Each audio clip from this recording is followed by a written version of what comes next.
patrol.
everyone, welcome along to Le Castellet for tonight's first round of the finals of the GT3 Cup, sponsored by Simagic.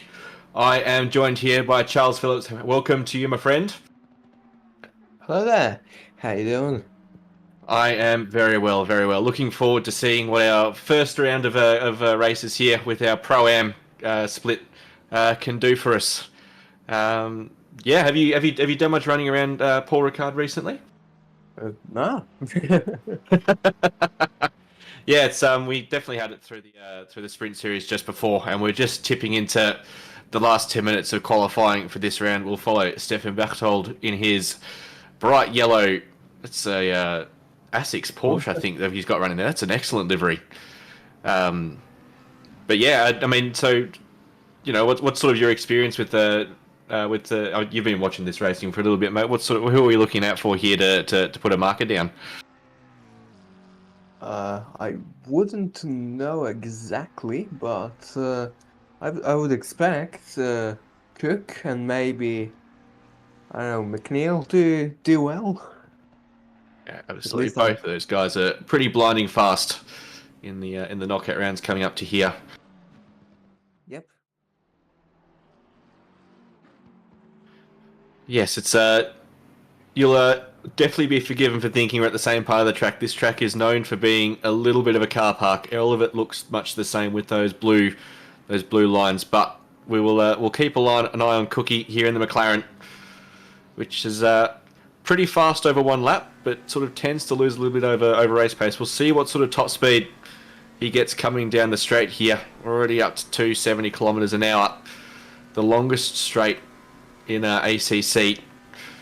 So yeah, you not too much experience recently. Is it the longest straight? Isn't the Conrad's the longest one? I'd be pretty close either way. Either way, it's the one we have to focus the least because Conrad has walls reasonably close.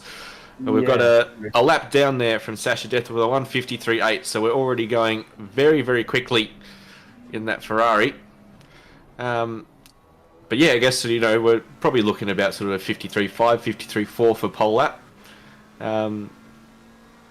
But do you know much about Paul Ricard, Charles? No real clue about Paul Ricard. Drove a little bit of it, got down to 54th on race pace. I have no idea what's a good time for qualifying. So 54's race pace is pretty quick. Georgie Cook there does a 55.4, and there's plenty of time left in that lap, I would say. Gets the car slowed down for turn one. That is probably a little bit too much of a cut there. It definitely is one of those tracks where just don't cut the track and you'll do pretty well. Yeah, 54's race pace. That's definitely pretty quick. And then if you're doing that in this race, then you'll be doing pretty well. Can be better.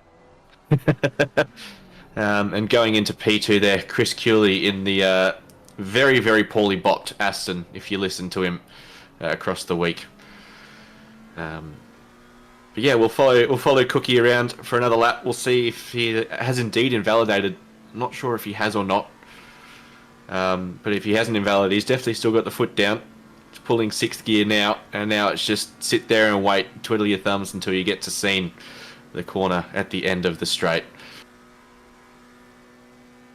Yes, indeed, and he's reaching about 283 top speed as far as I can tell. 285 maybe. Oh, just barely, and just using not all of the track there. That's interesting as Sasha that sets another lap, and I think Cook just invalidated, if I'm not mistaken. Yeah, it was definitely very wide through that never-ending right-hand up. And if he did invalidate, he's lost plenty of time. So we'll wait and see if this is an improvement lap or if he's just using it to keep the tyres in the zone. But 53.2, that is mighty fast. Oh, yeah. We might be seeing 52s here by the end of the qualifying session. Yeah, that would be scary. And Cookie's gone, nah, I haven't got enough fuel. I'm gonna park this car, jump back into the pits and take some more fuel and go out and have another go, because he's got plenty of time left in that. Just trying to see who else we've got on track. If anyone's on a stonker, if anyone's sort of reasonably out of position that we can keep track of.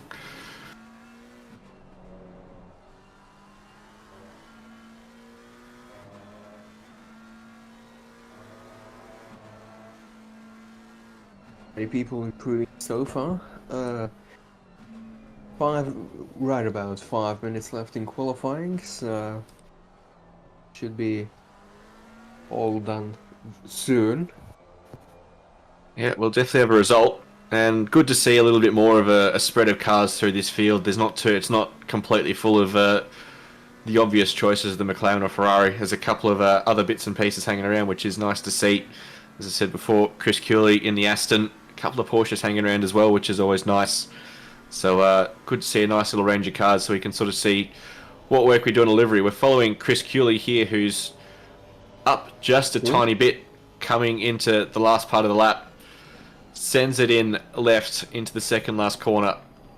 Little bit wider than he might have wanted. Gains a little bit of time on entry, loses an exit. We'll see if he can pick up some time in the last corner. And he gets a better exit, so he'll improve this lap, but not really find too much more.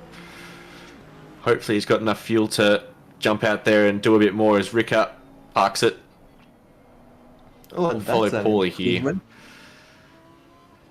with a massive improvement, but took way too much curb on the way in and bled off about 6/10. So if he can replicate that again, that'll take him up very, very deep into the top 10 in the Lamborghini. Will indeed, and we are here with Ricky. Never mind, Fisher on an improvement lap.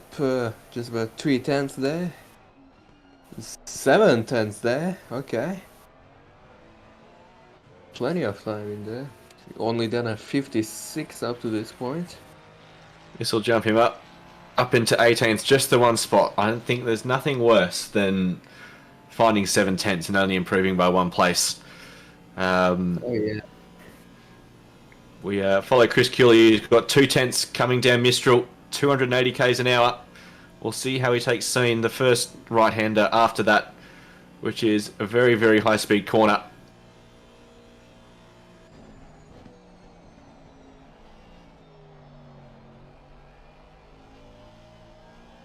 Alright, so already after scenes here, we can see that Cooley lost about half a tenth, but lost another half a tenth just now, and another. I am just cursing him at this point, but might be able to gain some time back in the last two corners.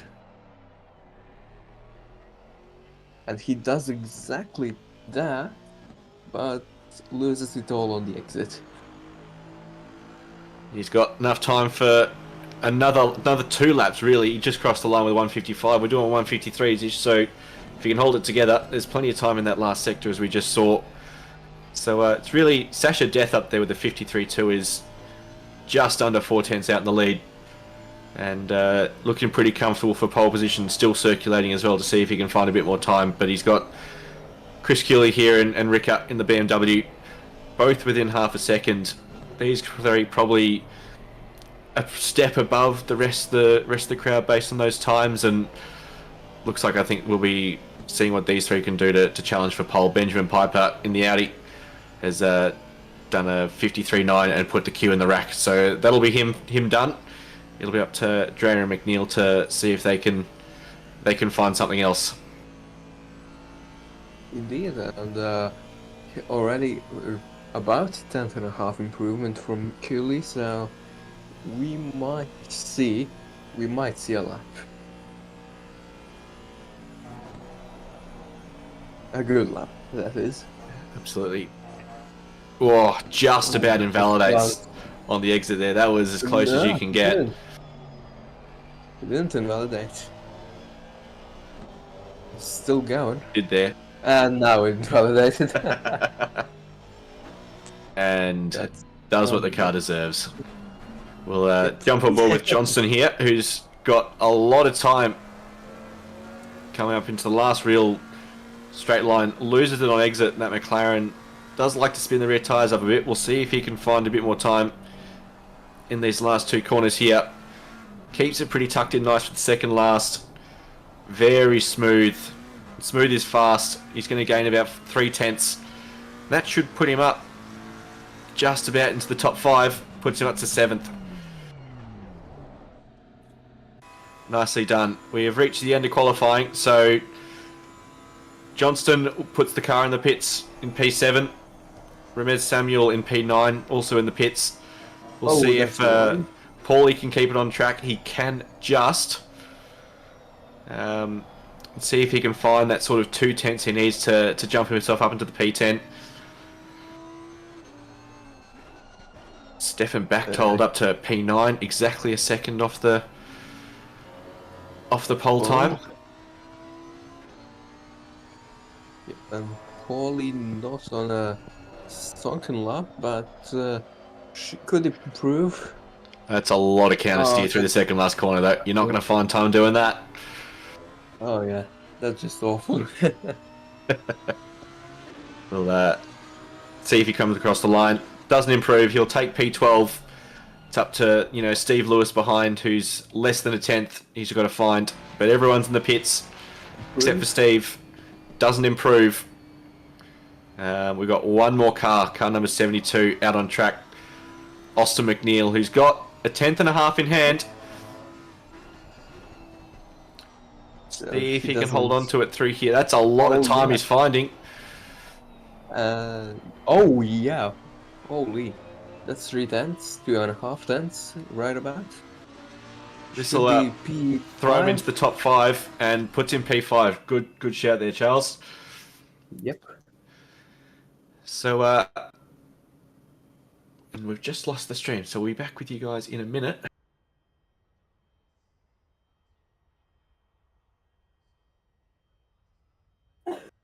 We welcome Justin Tate in the commentary booth here.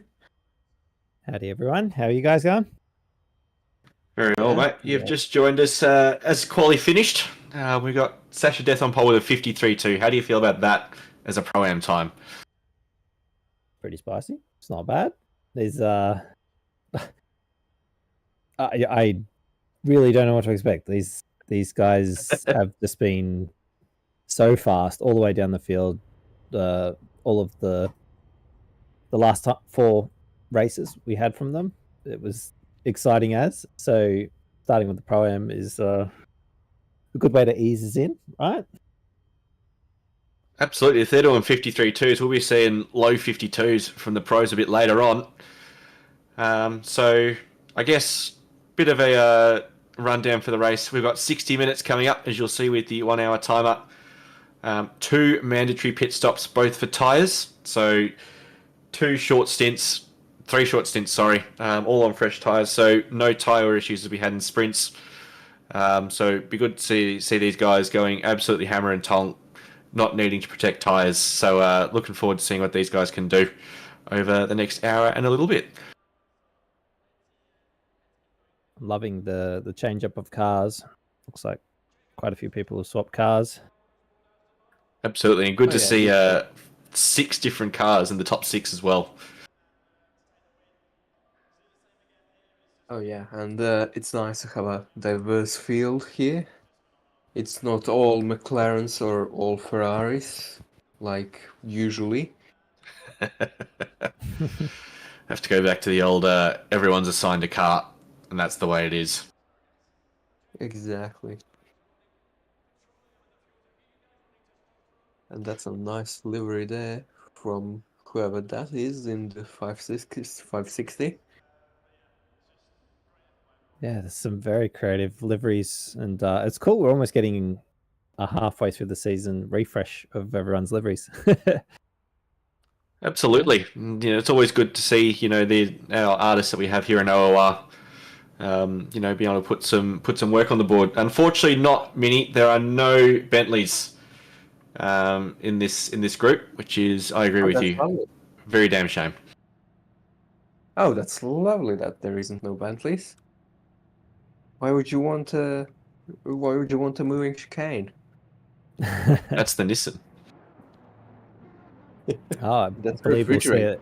We'll see a Nissan later on tonight, most likely. We absolutely will see a Nissan. Lucas Burst does tend to run the Nissan. So Sasha Jeff leads us off for the formation lap. Not quite sure in the conditions, but if it's anything like the Sprint Series, it'll be very toasty warm. So tyres right down low. It's looking 33 track temp and a 26 air temp. Same as Sprint. So very, very toasty warm. 1K are in, and no prediction of anything other than sun for the next 30 minutes. So it's going to be exciting. Absolutely. Are we going to see a turn 1 accident or a turn 3 accident? Is my favourite question about Paul Ricard. Yes. And what predictions have you got, chat? Let us know. What are we going to see a safety car? That's the easy one. I'll go the opposite and say no. Sorry, what was that, Glenn?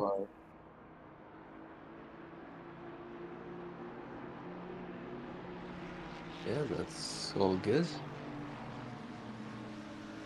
So yeah, my prediction is no. I think there'll be no. I'm going to go brave.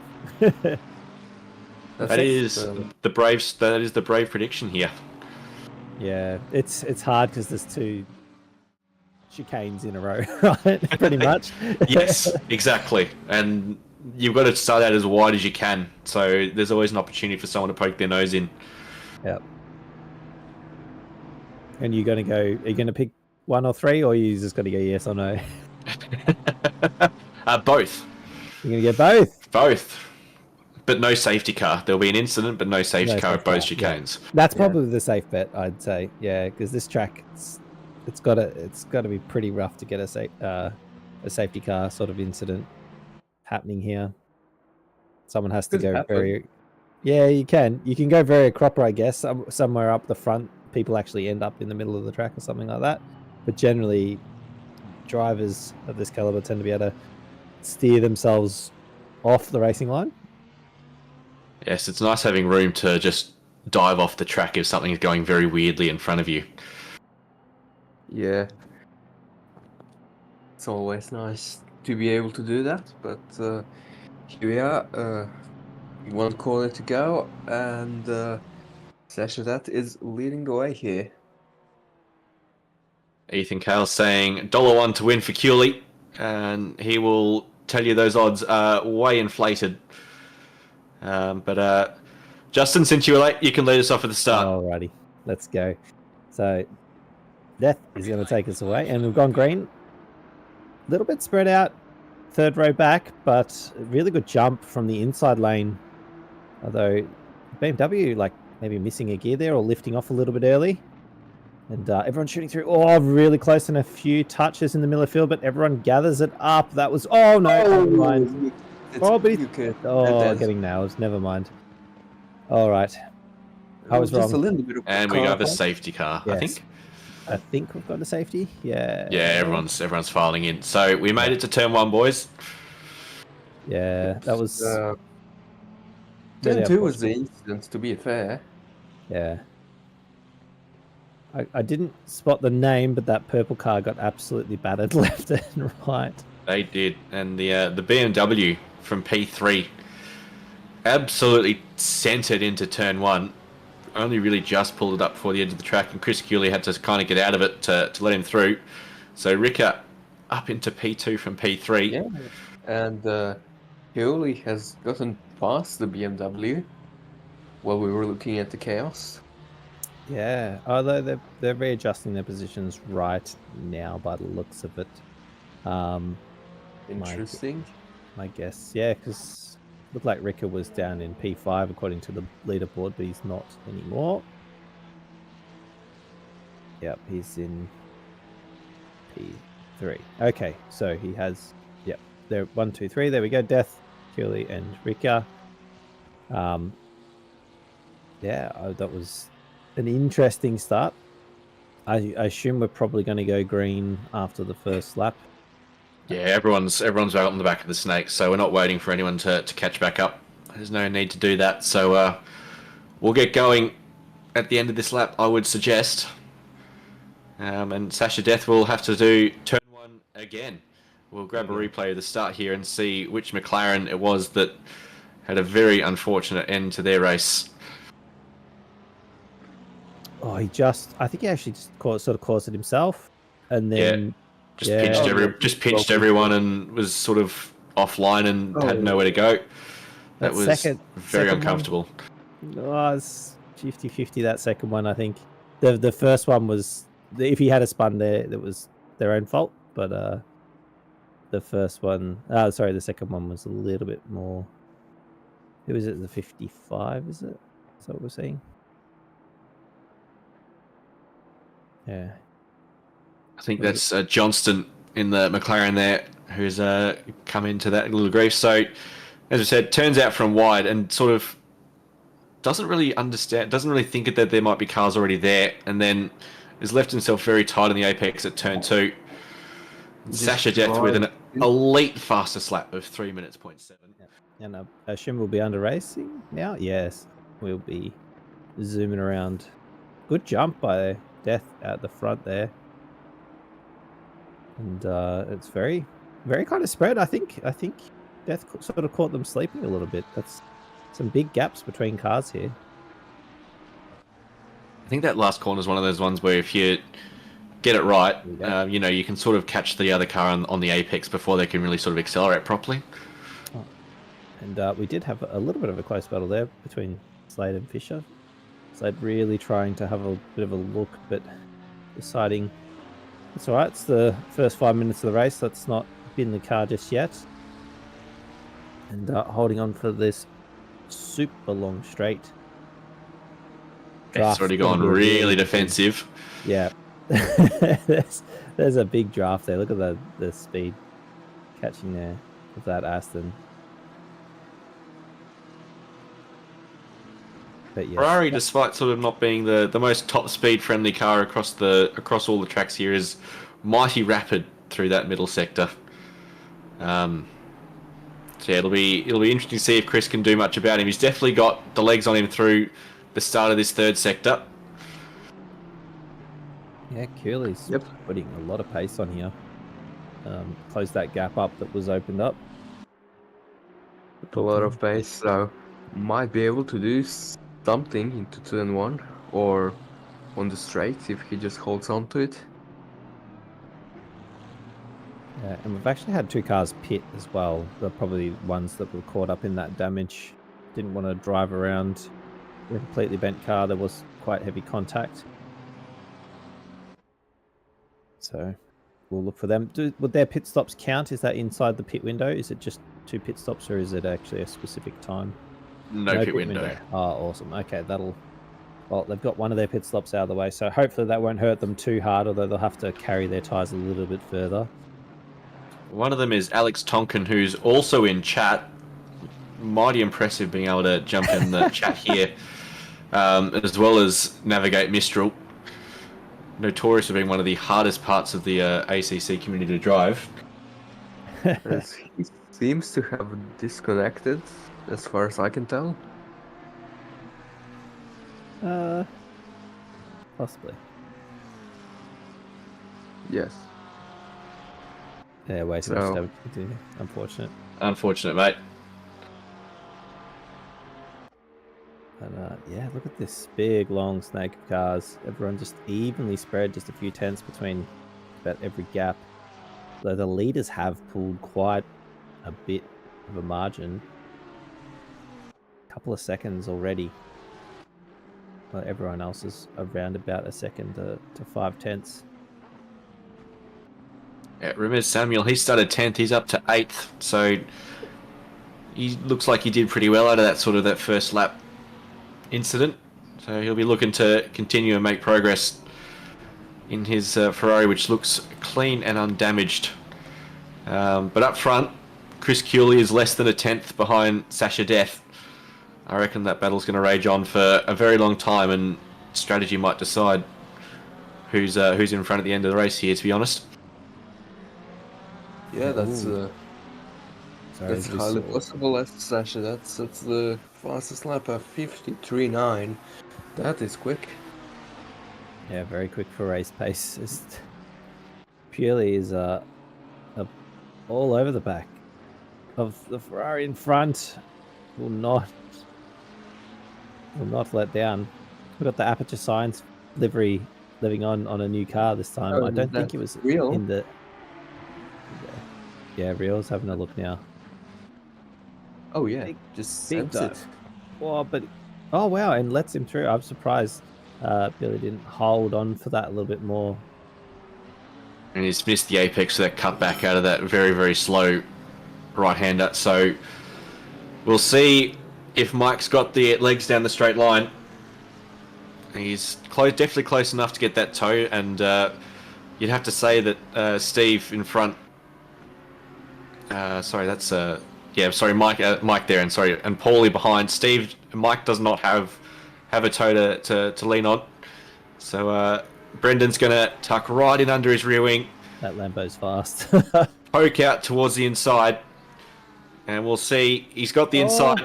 Mike doesn't really give room on the apex. They've made contact. That was some fast. That's some serious speed to be doing some banging of wheels. Wow. Yeah, just a little bit of drifting, flexing on us. Because why not? Wouldn't want to do that too much though. That could have ended up so sadly. Mike's got a much better exit than Brendan here, coming into the second last corner. You look to the outside and see if he can send Brendan wide, which he's gone wide, and he's gone off.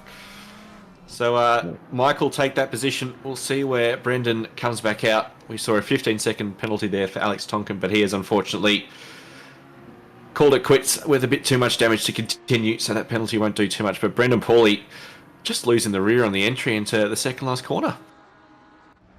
Yeah, just very awkward, I think, under braking or something. Just lost the car. Yeah, maybe a bit too much rear bias or running ultra low ring, and therefore the back just light. Yeah, it's always a combination of things that happen. So unfortunate, but it's a part of racing. It is, and he's down to 16th there behind Damiano Theccolini. So not the end of the world for Brendan. Plenty of time to make that back up. I'm surprised he didn't actually just continue to go into the pits at that point. It's like I've already spun out on the pit entrance, so let's just go in. I'm already slow. Let's just swap these tyres over. I've done a big slide on them, so as well. So why not? Here we go. Look at the pace out the front here. Using so much of the track is death all the way out there. So yeah, you got to be careful. This track, it's not the easiest to get warnings on, but you can gather them up if you get a bit generous with those curbs. I'm going to disagree with that. Yeah. You can easily get a penalty. You can easily get a track cut here if you don't pay half attention to what you're doing some of these corners. Yeah, I guess when you drive on the limit, if you drive around slowly like me, it's not so bad. This battle is going to be one for the ages, I think. We're coming up to the stage where, you know, if you want to do a really short first stint, you might start thinking about coming into the pits.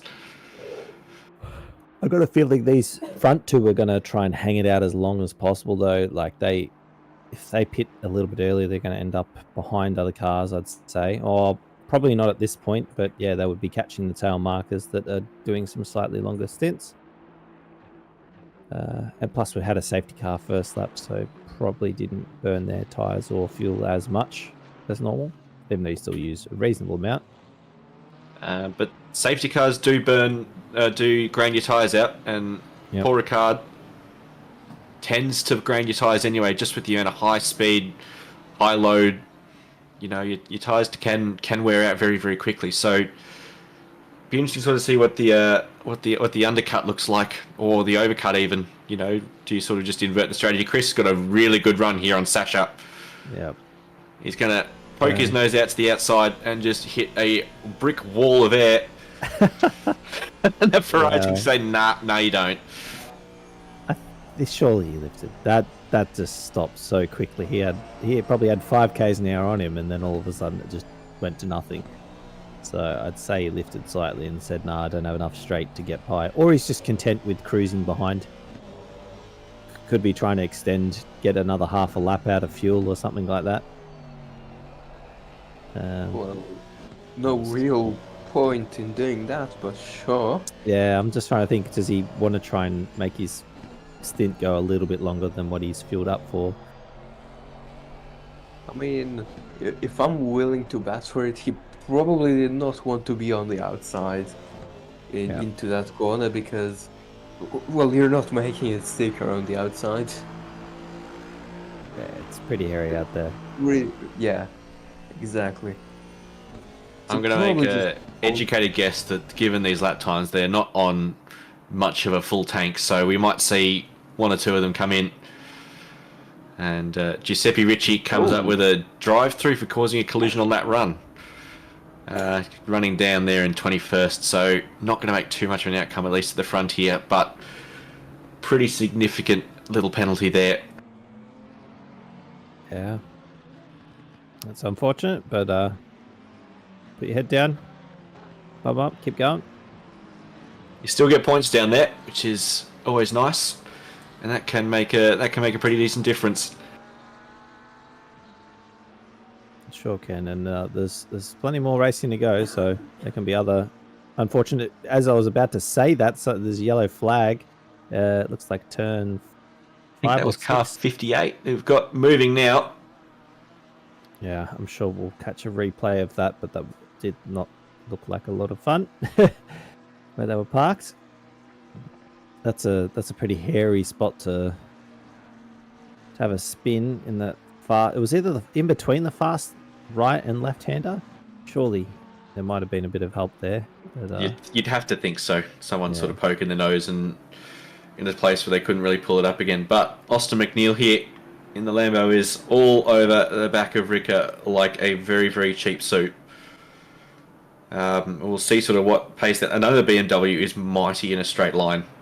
So he might have to get a bit creative to get past him.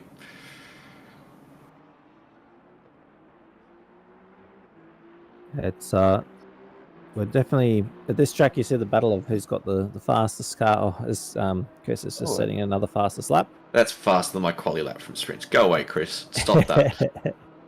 It's the track's looking pretty good, and he's getting a tow. You can say that though. He is, but he's also got aero wash through the high speed corners. Yes, he sure does. But yeah, and Chris is going zoom along very fast. And again, this is the tier 2. This is what is this? Yeah. The Pro-Am, sorry. Yeah, Pro-Am. It's ridiculous. Already a second quicker than me, Jesus. I'll go ahead and use my excuse that keyboard is limiting me. Yes, of course. Just blame the hardware. Absolutely. That's the only thing you can blame. Like, you can't blame yourself. That's silly. Yeah, of course. I'm perfect. I can't make a mistake. Need a better gaming chair. That's the one. Tell what, McNeil's got the best gaming chair at the moment. He's got a mighty run on Ricard, who's going to go very, very defensive. As Giuseppe Ricci cops 5 seconds for ignoring blue flags. That'll add his drive through from before. Oof. I mean, the 5 seconds does not even matter after the drive through, so yeah, he's having a bad day. Yeah, but stewards are being consistent, handing out the penalties whenever they deserve. Yep. So hats off to them again, always doing their job. That is a good shout out for you, JC. Sasha's also in the silver class. I'm not sure if the class has been set correctly for this one. But we'll definitely keep following Austin and seeing Sasha just maintain that less than a second gap. We're going to replay here. Well, let's see what happened here at the 3 and 4. Porsche goes up the inside. No problems at all. The Ferrari just doesn't really go anywhere.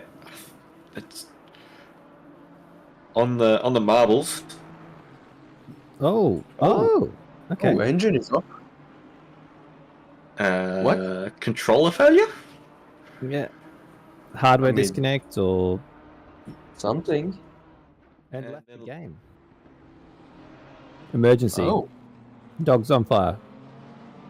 Yeah. Needed to wash his fish. Yeah. Something popped up. Hopefully everything's okay. And but yeah, he safely pulled off the track and disconnected. So that's not too bad. That was that yellow flag that I mentioned before. Again, and I'm glad I'm not going crazy too, because I was like, that's a It's a pretty weird odd place to spot go come off. Yeah, exactly. We'll see what the wall of air does to Austin McNeil here. He's managed to get himself a bit better alongside the BMW of Ricard. As Charles said before, you're pretty brave to go around the outside and thinks better of it. Nice. Yeah, that's okay. Just applying pressure. I like it. Yeah. Just a little bit at a time. Wait for them to make a mistake. PTT in chat saying the leaders actually came together. Small touch Wow. of redress, so we might grab a replay of that a little bit later. If this battle cools down a little bit, which it doesn't look like it's doing. But, you know, good to see that those guys at the front are not letting up and they're racing hard and racing fair. That BMW is very out of shape coming into the last corner. Wow. That'll give Austin a great opportunity coming into turn one. Yeah, this is Yeah, his but chance. if the BMW just parks it on the inside, shouldn't be a problem, but it doesn't look like they'll do that. Ah, And just nothing of a run there for McNeil. yeah, Ricard's looking mighty pacey in certain parts of the track. Oh, that has a look there. Making Ricker think. Making plenty of mistakes. Oh. McNeil has a look up the inside of that corner coming onto the straight, which is really important to get right. He'll tuck in for the toe again, and we'll go another lap of having a battle. I think he's probably a little bit too far back to make too much of an impression on Ricker this time around, but plenty of time to set up that final sector and see what we can do coming onto the next lap. And here we go with a replay. Chris Curley in the black Aston Martin behind gets a way better run through scene there. Way better run, and kind of almost runs out of track. Runs out of really space to do much. Oh, goodness. Gets in way too hot for the corner afterwards, and I think, as mentioned before, he's going to do the right thing and say, you know what, I didn't really do that properly. Have that position back. Yeah. Very fair. Well done. Play on. Yeah, hopefully no damage was caused from that either on either car. Oh, Ricker. Yep. He's let McNeil through. That slide was even worse than last lap slide. Same spot. As we've got our first couple of pitters. Here we go. Leo Dreyer is in the pits, as well as Stefan Bechtold. The McLaren and Porsche coming in to have some fresh tyres put on, go out and reset, maybe making a couple of mistakes. Good chance to sit there for 30 seconds, reset the mind, go out there and do it all over again. But be interesting to sort of see. Obviously, McNeil had a bit of pace in hand over Ricker. We'll definitely sort of see how big that gap was. It definitely looks like he is, at least with the twisty stuff, pulling away a little bit over the BMW, at least in this phase of the race. Yep. And that was a really weird mistake from Rika that just let McNeil through. Especially to do it 2 laps in a row. Yeah. I don't know. Obviously, maybe his rear tyres are a bit cooked. As we follow Ramez Samuel, there's a lot of cars in the pits at the moment, so he should make up a fair few positions here. George Cook gets dropped down, and this pit lane really spits you out into a really it's a dangerous part of the track. It spits you out on right on the racing line, but comes back out in 15th with some time to go out and do what he needs to do. Dan Foxtrot as well coming out in 18th position. Mike Reel, sorry, just saw a name there, don't worry about me. And Jeff Beaton there, Slow Effing Turtle Racing. That's a nice team name, right? We have some really nice team names in And there OR. goes who came to the pits. Oh, yes. Alrighty. And Cooley in the pits as well. So we'll see if Sasha has some pace in hand and can make the overcut work. Chris is going for the undercut here. I know we've got another stop to make. But yeah, we'll sort of see last lap for Sasha, 54.6. It's not slow by any means, but you know, if Chris can sort of make another lap go pretty well, they were pretty close together, so definitely a chance for some strategy to come into this. Oh yeah, and what I'm interested in is how will these drivers split the race with 2 pit stops? Because right now we are nearing the halfway point, and the top 3 is yet to pit. So do you think they will just hang it out a little bit more and then do 2 15-minute stints? Not too sure. I mean, Death will probably come in this lap though to cover off Cooley. He pushing really, really, really hard on this lap by the looks of it. He was coming onto the onto the back. Yeah, he's using all the track and some. Every time we jump on board with him, it's he's going to be absolutely thrashing it. I wonder, since they had a touch, I wonder if they will be fixing their car at all, whether they'll spend a couple of seconds just to make the car a bit sharper. Yeah.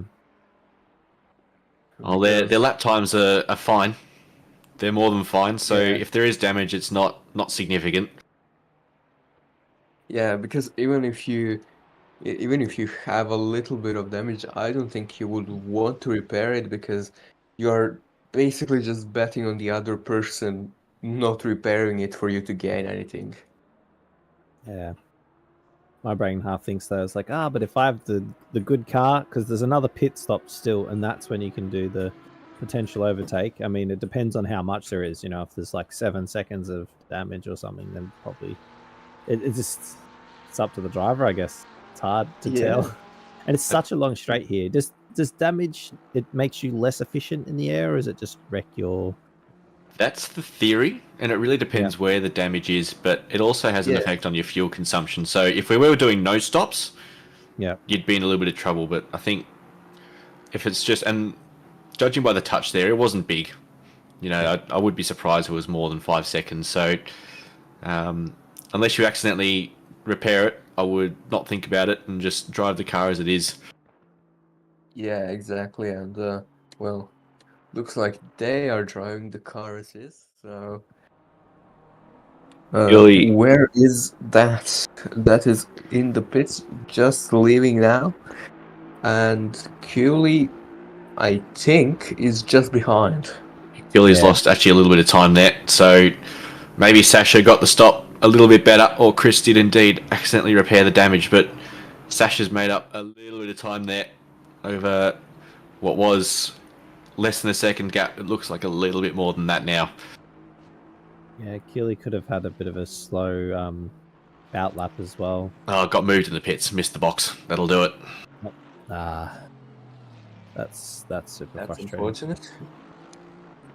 But what we're also seeing down there in P16, Mr. Slade has a drive-through for track limits. And as you mentioned before, Justin, it's pretty easy if you're not paying attention to snag a couple of warnings here. So I wouldn't be surprised if, given the pace we're seeing at the front here, if one of them sneaks in for at least the top 10 a bit later on in the race. Yeah, I was clearly very wrong with my prediction. I was like, it's not that bad. And it's like, but the spot's the gain time of where... And if it's in a spot to gain time, that's when all the drivers will get them. You wouldn't do it if it didn't have a benefit. Yeah. Yeah, I mean, there's plenty of tracks where it's easy to get it on a particular corner, but it's not going to save you much time, so you just stay away from it. Here, it's the spots where you want to go hard here. Like the exit right here. Yeah, if you exactly. hit those little tags there on the outside of scene, that's a cut. Yeah, so if you go a little bit too hard. Yeah, a lot of places you can cut the track here and get a get a track warning for it. It's basically on every corner as far as I know, so... But it's really obvious where Yeah. those little vertical tags just on the outside. Yeah. If you hit those, that's just instant. Sometimes, you run off track, you get the known time gained. That's fine. But if you hit those tags, that's just an instant slap on the wrist from the stewards. Yep. So basically on each corner exit, you're able to get a track warning, which isn't good, but keeps them going within the white lines. Absolutely. And Austin McNeil's made his pit stop. We'll see where he's come out relative to those lead two cars. Definitely in third place, but he did pass Ricard, and Ricard's got him back. So the undercut for Ricard has worked pretty nicely. He's got those rear tyres off and probably not had those half spins at the last corner as well, which would make his life pretty easy. McNeil actually jumped by Dreyer as well, who's put in an absolute mega second stint as well. So Leo Dreyer in the McLaren starting to make some progress as well.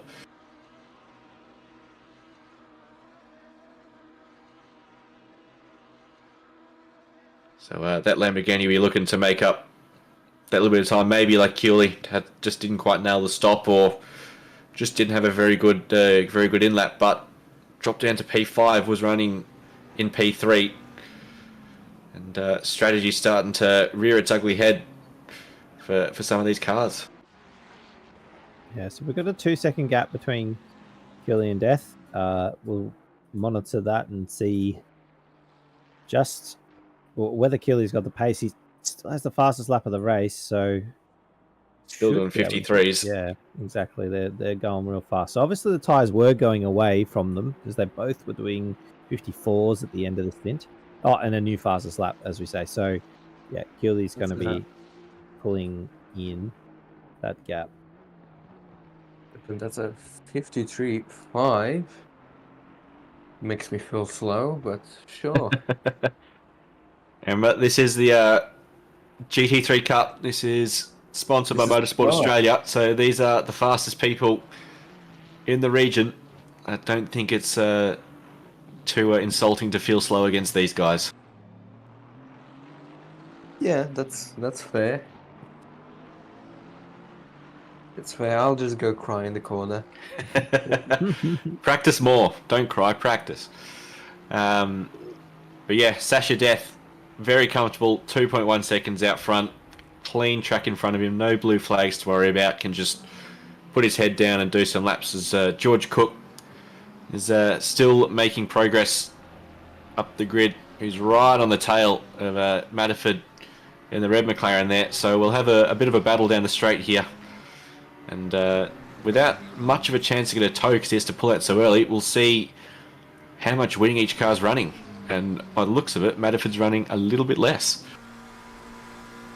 You mean a little bit more? Or a little bit more. We've got some rubber banding now, and Cook's going to start pulling ahead, but Matterford's got the inside line.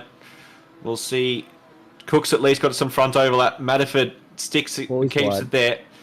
George just doesn't quite get the turn in, and tucks back on track before he hits those tags, so he doesn't get a track cut for his efforts as well. Oh yeah.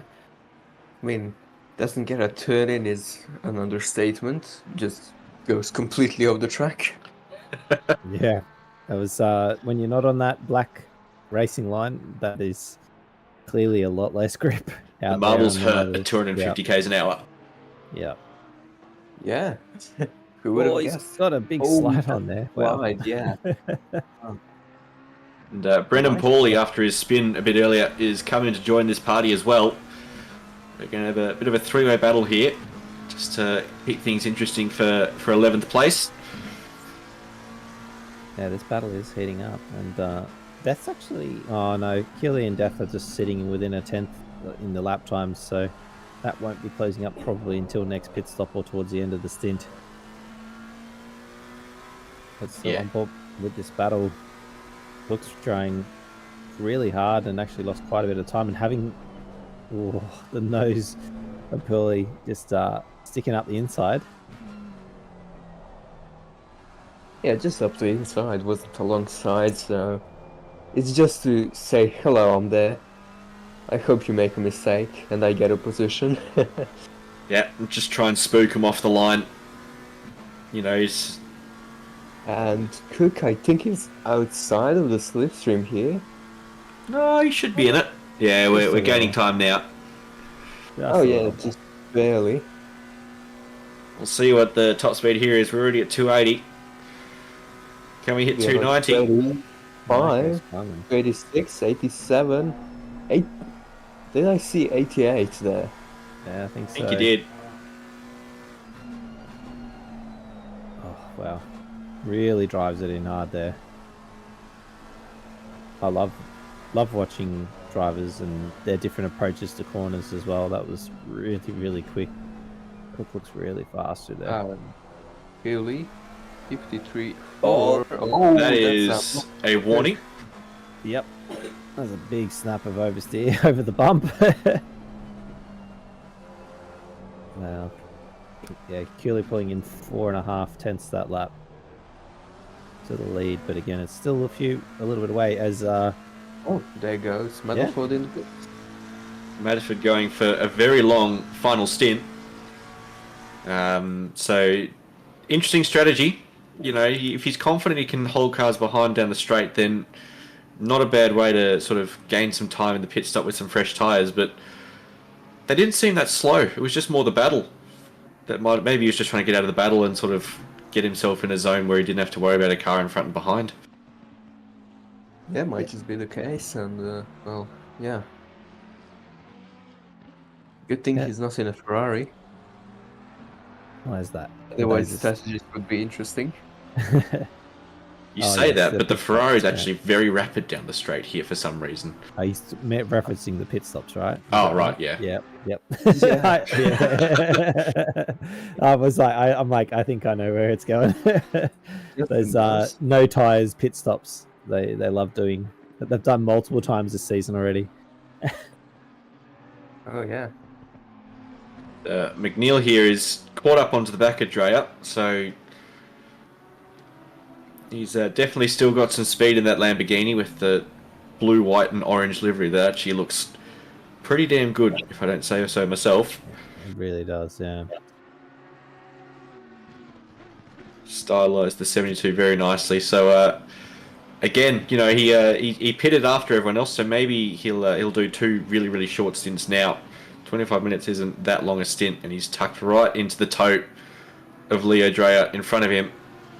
And we'll see sort of what straight line punch that Lambo has relative to the McLaren. I do not think it has a lot, because yeah, the McLaren is just very quick. Well, it's quick because everyone's setup has one wing. Well, yeah. But that's And the the thing, is So it? I was running the Lamborghini, and I was either getting 283 on the main straight, or when I modified the setup, I was getting 281, and that was without even touching the wing. So, yeah, not ideal. I mean, the Macca does 284 without a tow, so you're only a K or two down, which is... Yeah, You can deal with that. it's still, you know, a deficit in speed. Yeah, I drove the Yeah. Porsche this time last year, and that thing was as slow as a brick in a straight line. I was getting passed sometimes by two cars on this straight. Oh yes, yeah. John, you can't talk. You're doing 292 at Bathurst. Shush. As McNeil pokes the nose in the second phase of that really long right-hander and makes it work. But Leo's really sort of kept the inside for the next corner. Runs pretty wide, bumps into him, uses Leo as a bit of a portable wall, and McNeil has managed to take that position. I think Leo sort of realised that he'd overcooked that corner and said, I'll let you have that one, and I'll just take it back off you on the next straight because I'm in a McLaren. Exactly, and I don't think there was a lot that Dreyer could do to really just defend there, because, well, McNeil was already passed. It was a great initial move from McNeil as well, just to get the nose in on that second phase where, you know, it's you obviously want to stay as wide as possible for that sort of that second part of that corner to maximise your exit. But if you do it slow enough that another car can get the nose in, then you're kind of stuck out there and on the marbles. It's really hard to make it stick around the outside, which he did a reasonable job at, but it's paid the price of the position. So we'll see what he can do in the slipstream from the Lamborghini. It's definitely close enough for it. Gets a pretty good exit, keeps it tight through the right-hander. That left-hander is flat as a pancake, and he's actually dropped a fair way back. So I wouldn't think we'd be seeing too much of an overtake here unless Leah runs into some significant issues. Yeah, that Well, Lambo you just got cursed a him. really good exit onto that straight. Like the last 3 corners coming onto the straight, that was super quick. So really just showing an excellent line through there. Keep using all of the track there. Both of them doing well. And doesn't look like Jair is closing in too much. If anything, he dropped back by a couple of tenths. I'd agree with that, but Ricard as well has made up 6 seconds on these guys, remembering that McNeil passed Ricard on track before those first pit stops. So second stint hasn't quite worked out for Austin as well as I would think he would have liked, but still got 20 minutes to try and make a dent in those 6 seconds. Yep, and we might be seeing a fight for the lead very soon because the gap is only a second now. So that might be something. Absolutely. Chris will start to get the toe down that Mistral straight. And we've all seen how powerful that is, so we'll keep an eye on that for everyone. Yeah, it would be interesting to know exactly when it really is a big benefit. Wow, that's using all the track. Oh, he's going to get a free toe himself though here. So this actually might widen the gap here. I would agree with that. Sasha, except it's going to make him go to the inside. Oh, he's backed out of it. That is how you do blue flags. Oh, yeah, he has. All good. Yeah, definitely. That was nice. In before he sends it. That would be hilarious. That's a curse from you, Charles, and if it really happened, I'd hope you would feel bad. Yeah. Nah, I do it every day.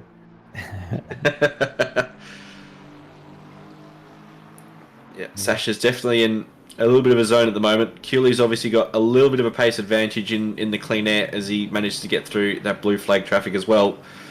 That gap has stretched out just about a tenth or so, which will frustrate him a little bit.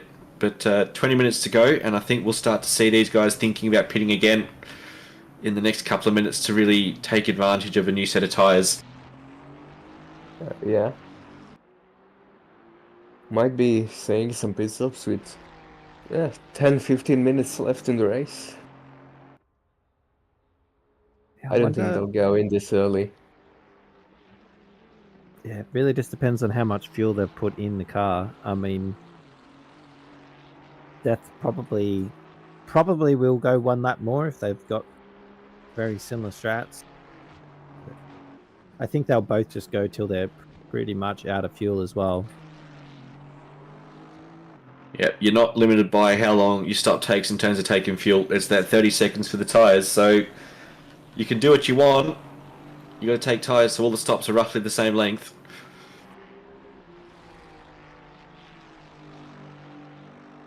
Yep, exactly, and purely dropping by another tenth there. So not ideal. McNeil, Johnston, Reel, Lewis, Bechtold and Cook all in the pits at the same time. Those pits are busy at the moment.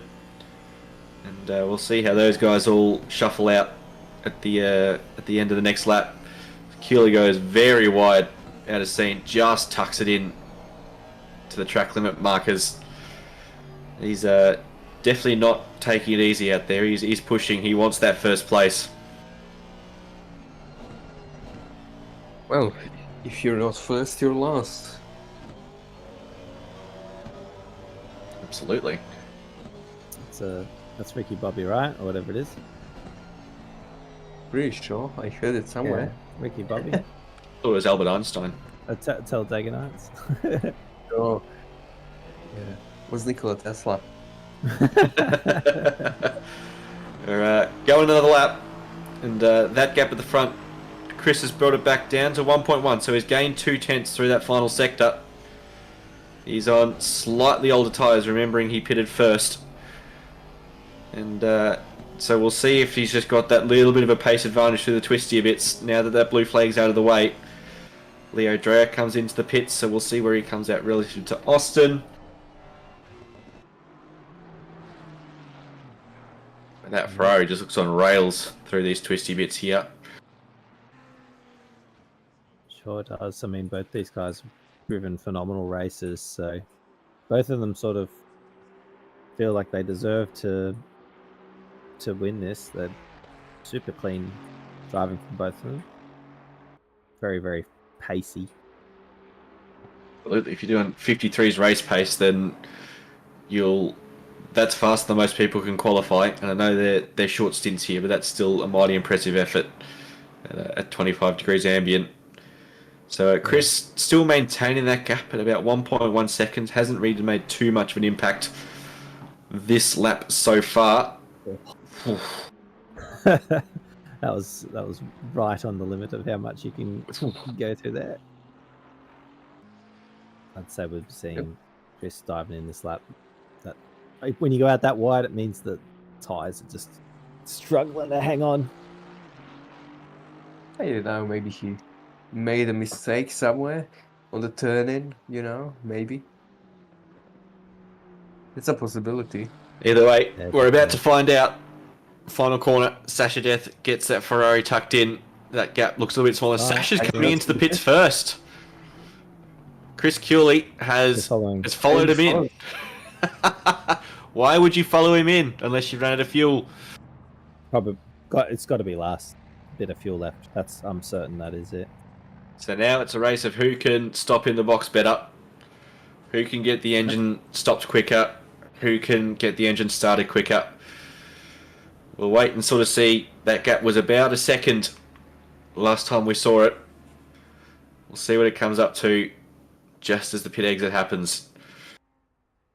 Yep, so into the box goes Sasha Death.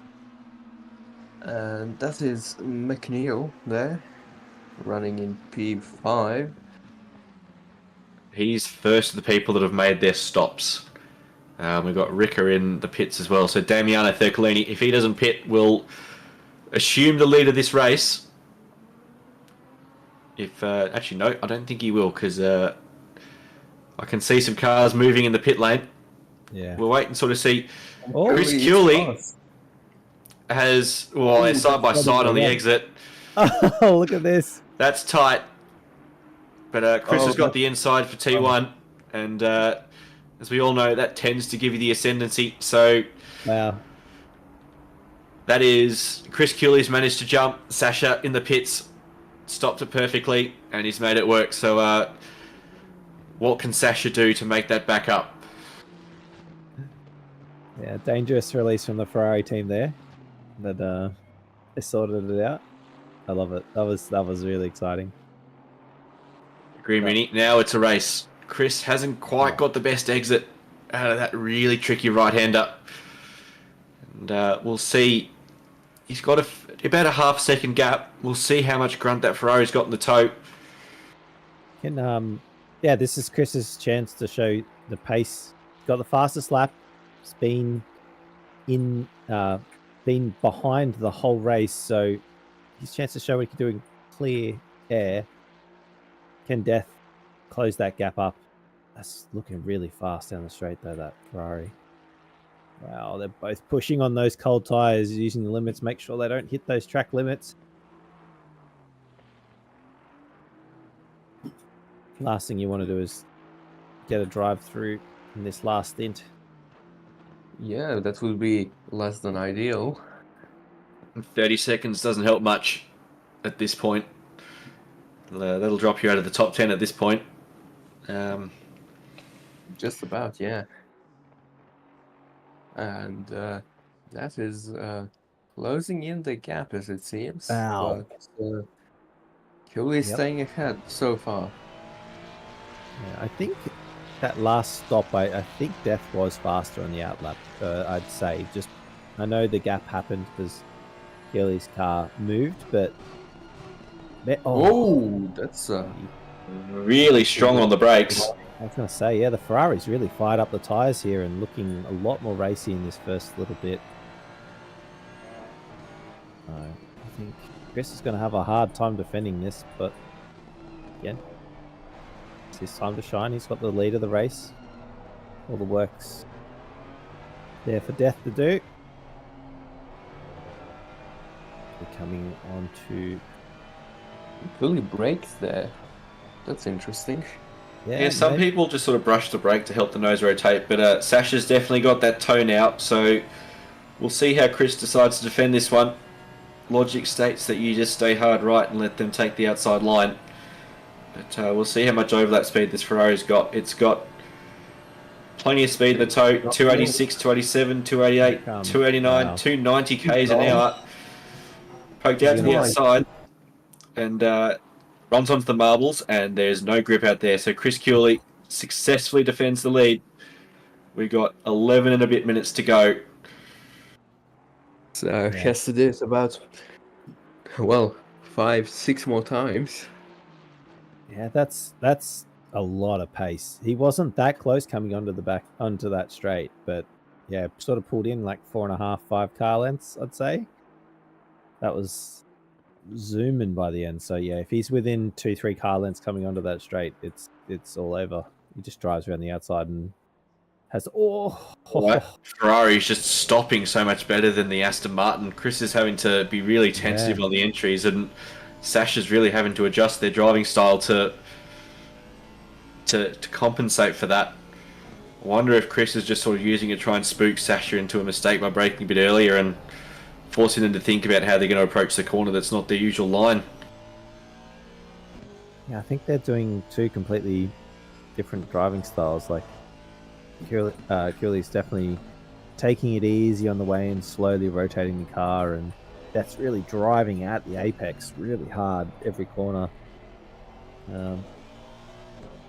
As we come onto the dangerous straight again. Pulls a little bit of a gap before the straight, Cooley. Yeah. But it's not like it really matters because the Ferrari is just gonna, I don't know, engage DRS. I think as well, Sasha's sort of at that really ideal sort of amount of toe where he's got the entire straight to build up that speed. It's not like, if you're really tucked up behind the wing on the entry, then you just don't have the room to really benefit from the toe. But Sasha definitely didn't get enough of a toe that time. Chris goes very wide. That, I reckon that'll be a warning, just quietly. Yeah. It's not an invalid lap, but you don't want to flirt with those limits too much. That had to be so close to a warning. I think you always get an invalid lap, right? If you touch that line. Oh, absolutely. I just don't know if it's working in the race here. Yeah, that's crazy. Alrighty, so we had a 54.1. Let's see what it is this lap. This is probably going to be even quicker again, I'd say. Yeah, he didn't have to defend the inside of the Scene corner this lap, so it should be a bit quicker. And we got just over 9 minutes to go. 53.485, just casually. Not quite the fastest lap, but well and truly on the way. That is very, very fast. That's quick, very quick. And that's the fastest lap he's done. 53.56.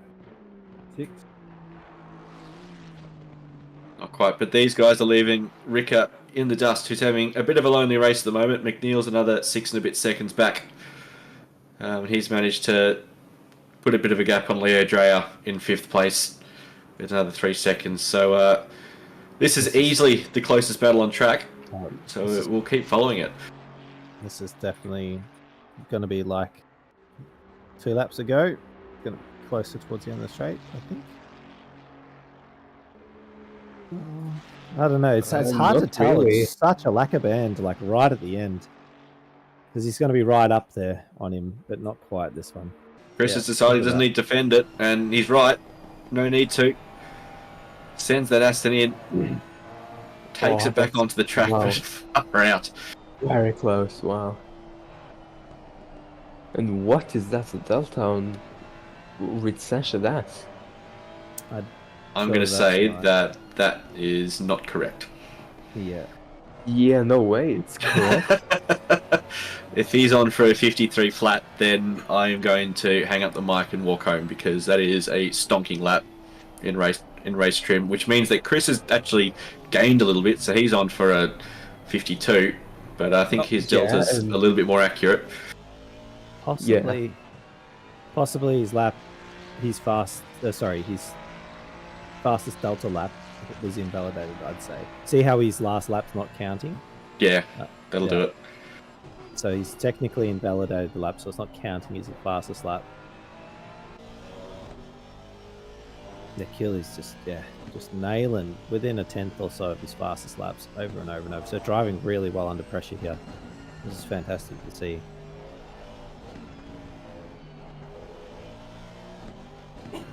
Piper down in 7th is looking relatively close to Johnson down there. Audi versus McLaren, but this battle here is still the talk of the town. These two are just not leaving each other alone. And Achilles, that Ferrari is a constant presence in that little mirror screen that he's got next to his dash. He'll be paying attention to that. Ferrari's gaining. So I think he's going to decide I'm going to have to stay defensive here, because Sasha's going to get some overlap. Chris gives him the room. Sasha goes really deep on the way into scene, goes really wide, pulls it back onto track, and doesn't quite make it stick. But that'll definitely have Chris thinking about how much he needs to defend and how he defends it, because Sasha's going to have a crack around the outside if he just sticks it up the inside. Wow, that was very late on that little bit of braking that he's done there, I think, or did he even brake? I should assume it's a little tap of the brake, right? Or did he it's just flat if you're going around the outside of someone. Yeah, I was going to say he just absolutely yeeted it in. It looked like he had full noise and turn. Yeah, I don't think it ever works out around the outside of that corner, at least, but not without a very compliant lead driver. Yeah, you are welcome to try, you know. But Sasha, that's closer than before, so we could be seeing something on the straight.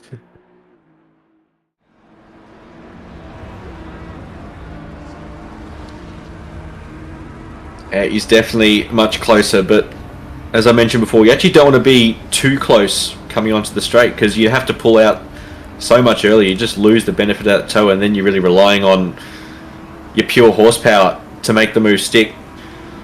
But, Sasha's definitely super close now. We'll see them slowly make up that time as we head down this immense straight. Chris goes super defensive super early, makes his intentions known. Oh, yeah. I think that has this.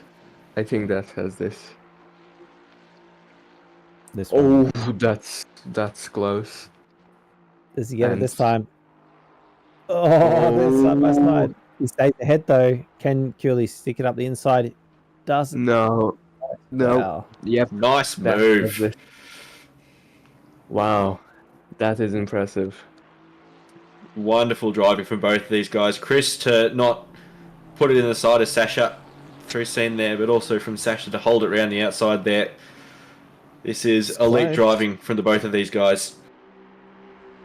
Yeah, he's not letting that gap open at all, and getting super. Chris got loose on the curb there.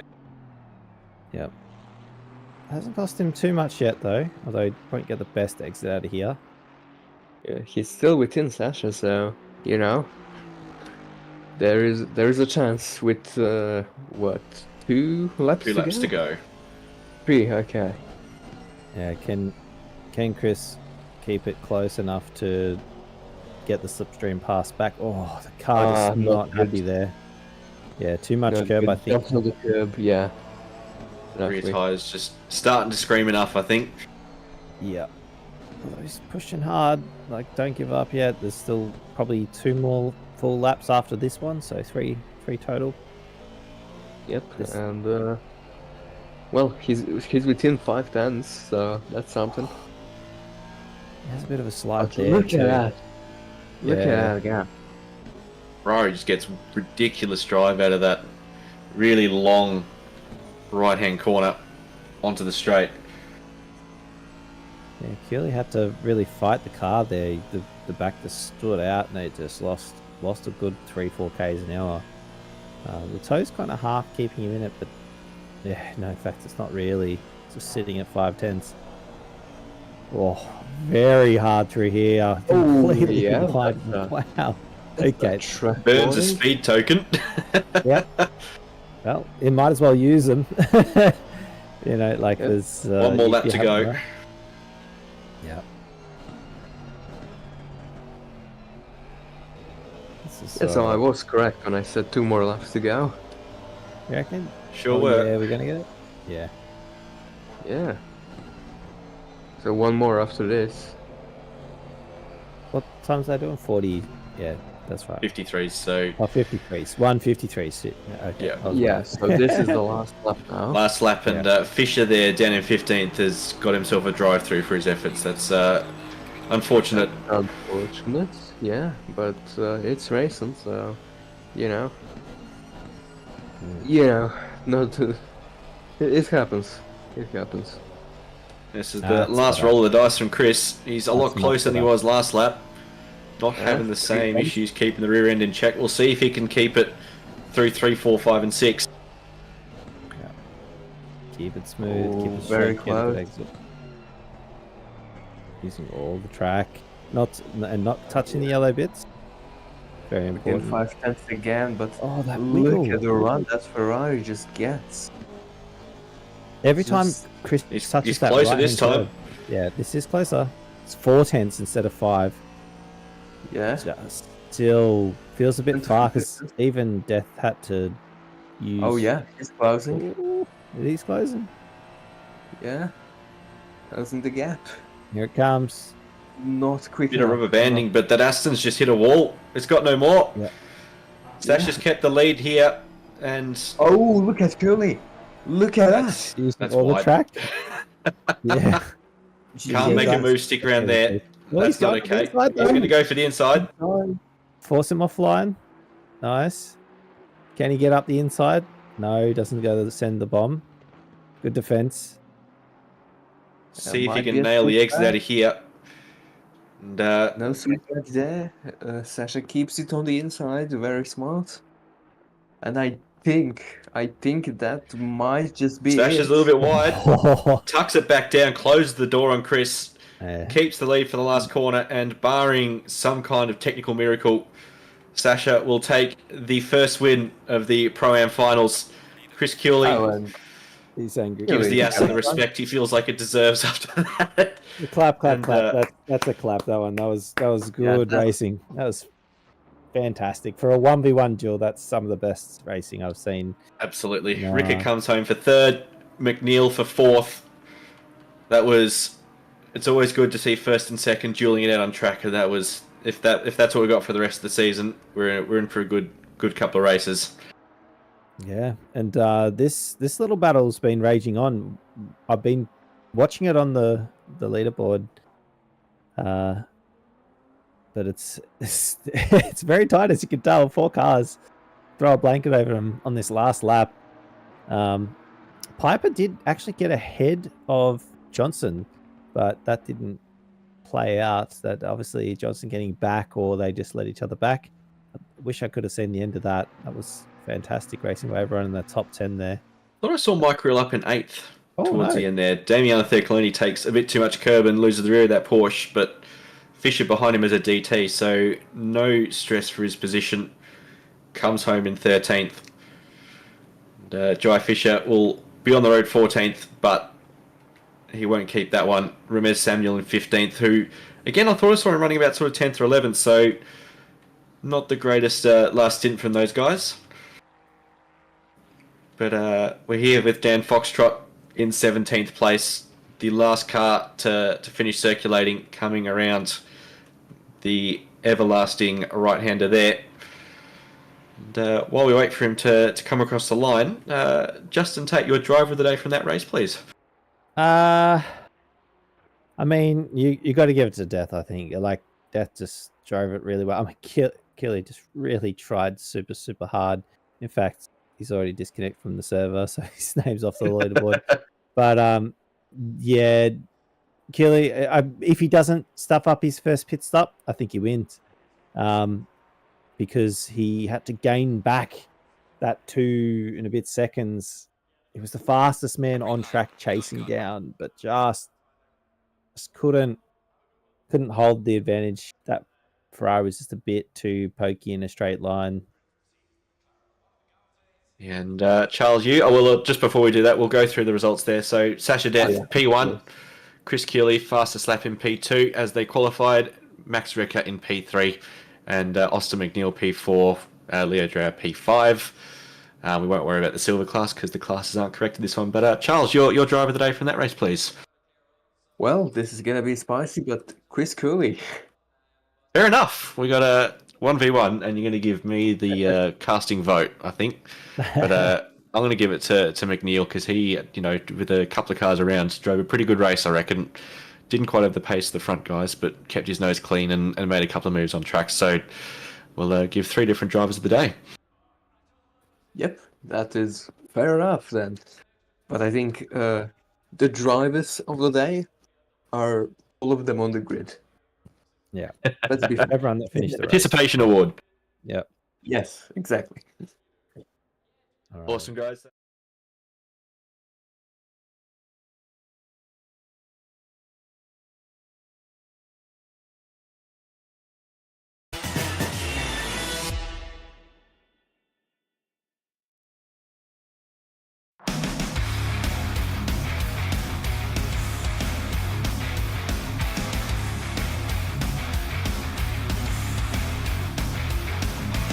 I let you in, but in one condition. No one here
claustrophobic mind, and I am not the vagrant kind. Baby, I just wanna take you home, to lose the grip and make it on your own. Later, she's got a claustrophobic mind, and I am not that vagrant kind. Not that vagrant kind. Yeah!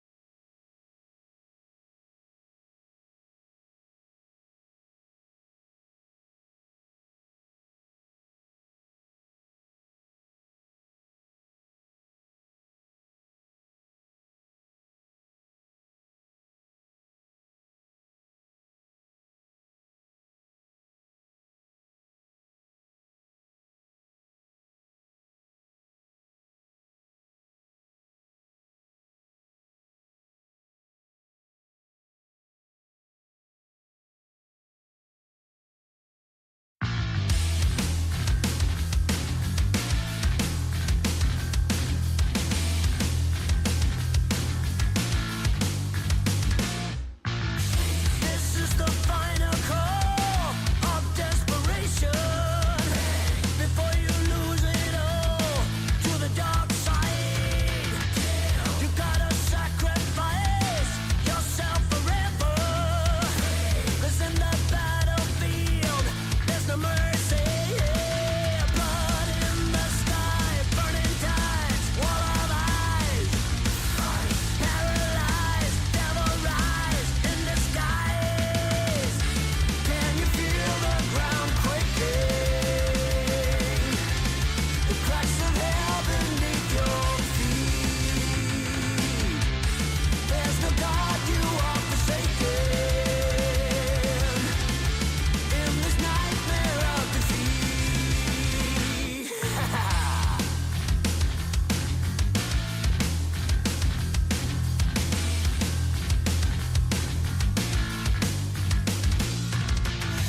There are only ashes left and clouds of dust. It will all go black, no more light. Blood in the sky, burning tides, wall of eyes. Paralyzed, devil rise in disguise. Can you feel the ground quaking? The cracks of hell beneath your feet. There's no God, you are forsaken. In this nightmare of defeat. Nightmare of defeat.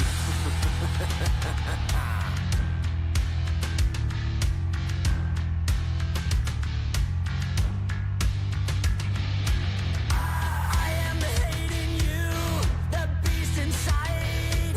I am the parasite that feeds on your life.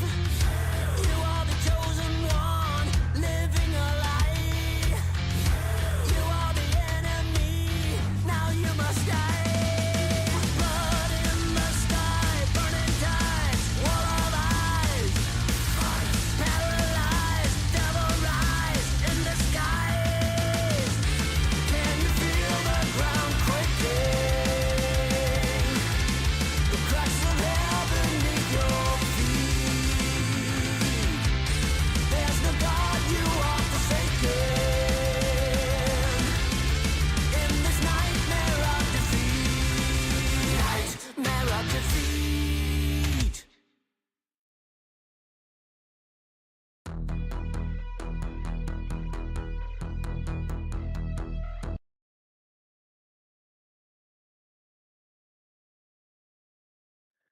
Welcome back, everyone, to the Motorsport Australia Simagic GT3 Cup for the first round of the Pro Finals. We've just had the Pro-Am Finals where Sasha Death took a well-earned P1 just ahead of Chris Cooley. We're here for the Pro Finals now for the fastest of the region. And as I mentioned before, Charles Phillips has jumped out. We've now got JP Sonicus in the box here with Justin as well, mate. Welcome to you. Thank you very much. Very much looking forward to this. I just spent 45 minutes preparing a lovely healthy meal for the family, to which my son said, no thank you. And I had to jump on a bike and got wet on the way to the market. So I'm looking forward to some hot racing here. Some of the absolute best drivers in the region. You look at the entry list and it's just a veritable who's who of the top racing drivers in Oceania. So really looking forward to this. It's going to be a very, very competitive qualifying session. Definitely. We're just checking into the 10 minutes, and welcome back to you as well, Justin. Yes, thank you. I've cooled down and changed my pants after that last race, that last couple of laps. Needed that little bit of a break. That was after the intense action, and I just can't wait to see this. This is going to be so exciting because there's a lot of Ferraris. Maybe I'm not that excited. What am I looking at? I can see so many Ferraris. Remember, the drivers were allowed to change their cars, so I guess we're going to see a whole bunch of BOP relevant cars. Some would say the Ferrari is the obvious choice, but they would be wrong. Yeah, no, definitely, and we're just coming into qualifying now. We'll jump on board here with Corey Sweet in a Ferrari. You'll be glad to know. And yeah, Paige, so what sort of lap times we're looking at for this session, do you think? Given the temps and given the drivers, I'm going to say pole will be 52.4. Really? But the question of who's going to do it is up in the air to me.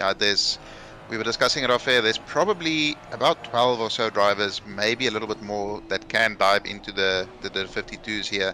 But there's only really a select few who can do that sort of mid to low 52s. So it's going to be, I reckon, your Bukidas, your Zach Smith, Dylan Tan, Fadli Rahmat, maybe Kobe Chan. You know, there's a couple of drivers who could potentially be there. But I'm gonna stick with the maybe not the favorite, but I'm gonna give it to Dylan Tan in that BMW.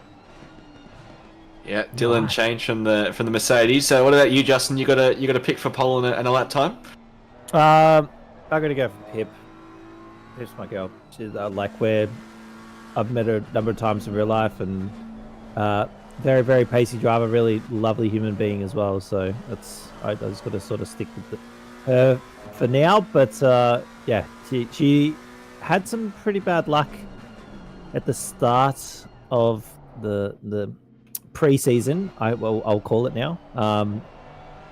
But a few things went away towards the end, but yeah, wasn't ever quite able to just like get a race that went 100% her way. So be interesting to see is we're seeing those times, and the dead comes across from Zach, and Bakita goes 0.02 slower. Wow. Okay, it's we're already pretty quick, and Zach has got the benefit of a tow from Philippa, so not only can he rely on her to keep moving through the slower stuff, he's going to buy himself a little bit of time down the straight as well, which is pretty ideal. He's in the McLaren, doesn't short shift into third, gets a nice neat little run onto the straight, cuts as much of that left-hander as he can, and now it's just turn the traction control off for the straight because you don't have any traction issues on the straight, and just let the engine sing out for the next couple of seconds. I was going to say, are we expecting Houlihan to go fast? I don't think Houlihan is racing. He marked I see out. his name there. I saw his name. Oh, is he on the list? Okay, he marked out on the entry list. So Okay. he should go very fast. I mean, he should, but he's just normally about a 10th or so off of these the Smith and Bakita. Oh, that's not the line, okay. Philippa. So Yep. that's quite nice of her. Give him a nice tow down the straight and then bin a lap off. Oh, although he just invalidated there, most likely, I would say. Yeah, that blue flag Yeah, suggests he invalidated. invalidated, so both of them burnt that little lap. And we'll see Dylan Tan still 0.3 off, Strelnikov half a second off, and there's a nice, very tight little group there, and that's sort of 0.6 off from P5 down. Oh, There we there's go, Houlihan. Houlihan. Yep. Let's see what Dylan Tan is capable of. A 52.6. So Okay. he lays down the gauntlet there, and there's probably a little bit more time in that as well. So BMW, a very strong car here. It has that straight line speed, although it's not as beastly as it used to be. It looks as though the Ferrari is really the car with the best overall straight line performance here. Although this Lamborghini in the first half of the straight is just ridiculous how quickly it gets up to speed, but it just does run out of puff ever so slightly by the end of the straight. Sure does, and I was going to point out we've unfortunately lost the leaderboard there, but for Jamie Conboy's benefit, Rachmat and Gallo have done the exact same lap time, which never happens. So we'll keep an eye out for any more rare occurrences. Sorry, but did I just see it was up 3/10 as well from the current lap he was on, or 1 and a bit 10? Is that who we were on? No, we weren't on board with No, 10. we jumped He on. boxed, yeah. Oh, I was gonna say. I was working out there like, no way. Here we are on board with Zach Smith in the McLaren. DC off, he's going about 277. Let's see where it tops out. Should be around 284, somewhere around there. Actually, no, he might be running a little bit higher wing to get some more performance in sector 1 and 3. As he very, very close to the invalidation lines there, but he keeps it nicely in the track. This is one of those never-ending corners, and then right at the end it tightens up. And be very careful of the limits on the outside, and then you come into another deceptively difficult corner. It looks like a pretty simple kind of shape of a corner, but once you're actually in it, getting on the power is so tricky. And then he's taking the esports line, following the curb all the way late on the brakes. Wait for the late apex, get as far left as possible to square off this final corner. He's up by 2/10, he gains a little bit, loses some of it on the exit there, loses the majority of it on the exit there, and he will only improve by a couple of hundreds there. Yeah, that'll leave him in P2. He's going to pull over and have another crack. We'll go on board with Bakita, who's found just under a 10th out of turn 2. Plenty more racetrack to find a little bit more time. Gets as wide as possible way into 3. Probably a little bit deep on the exit there. Really sort of has to tighten out 4.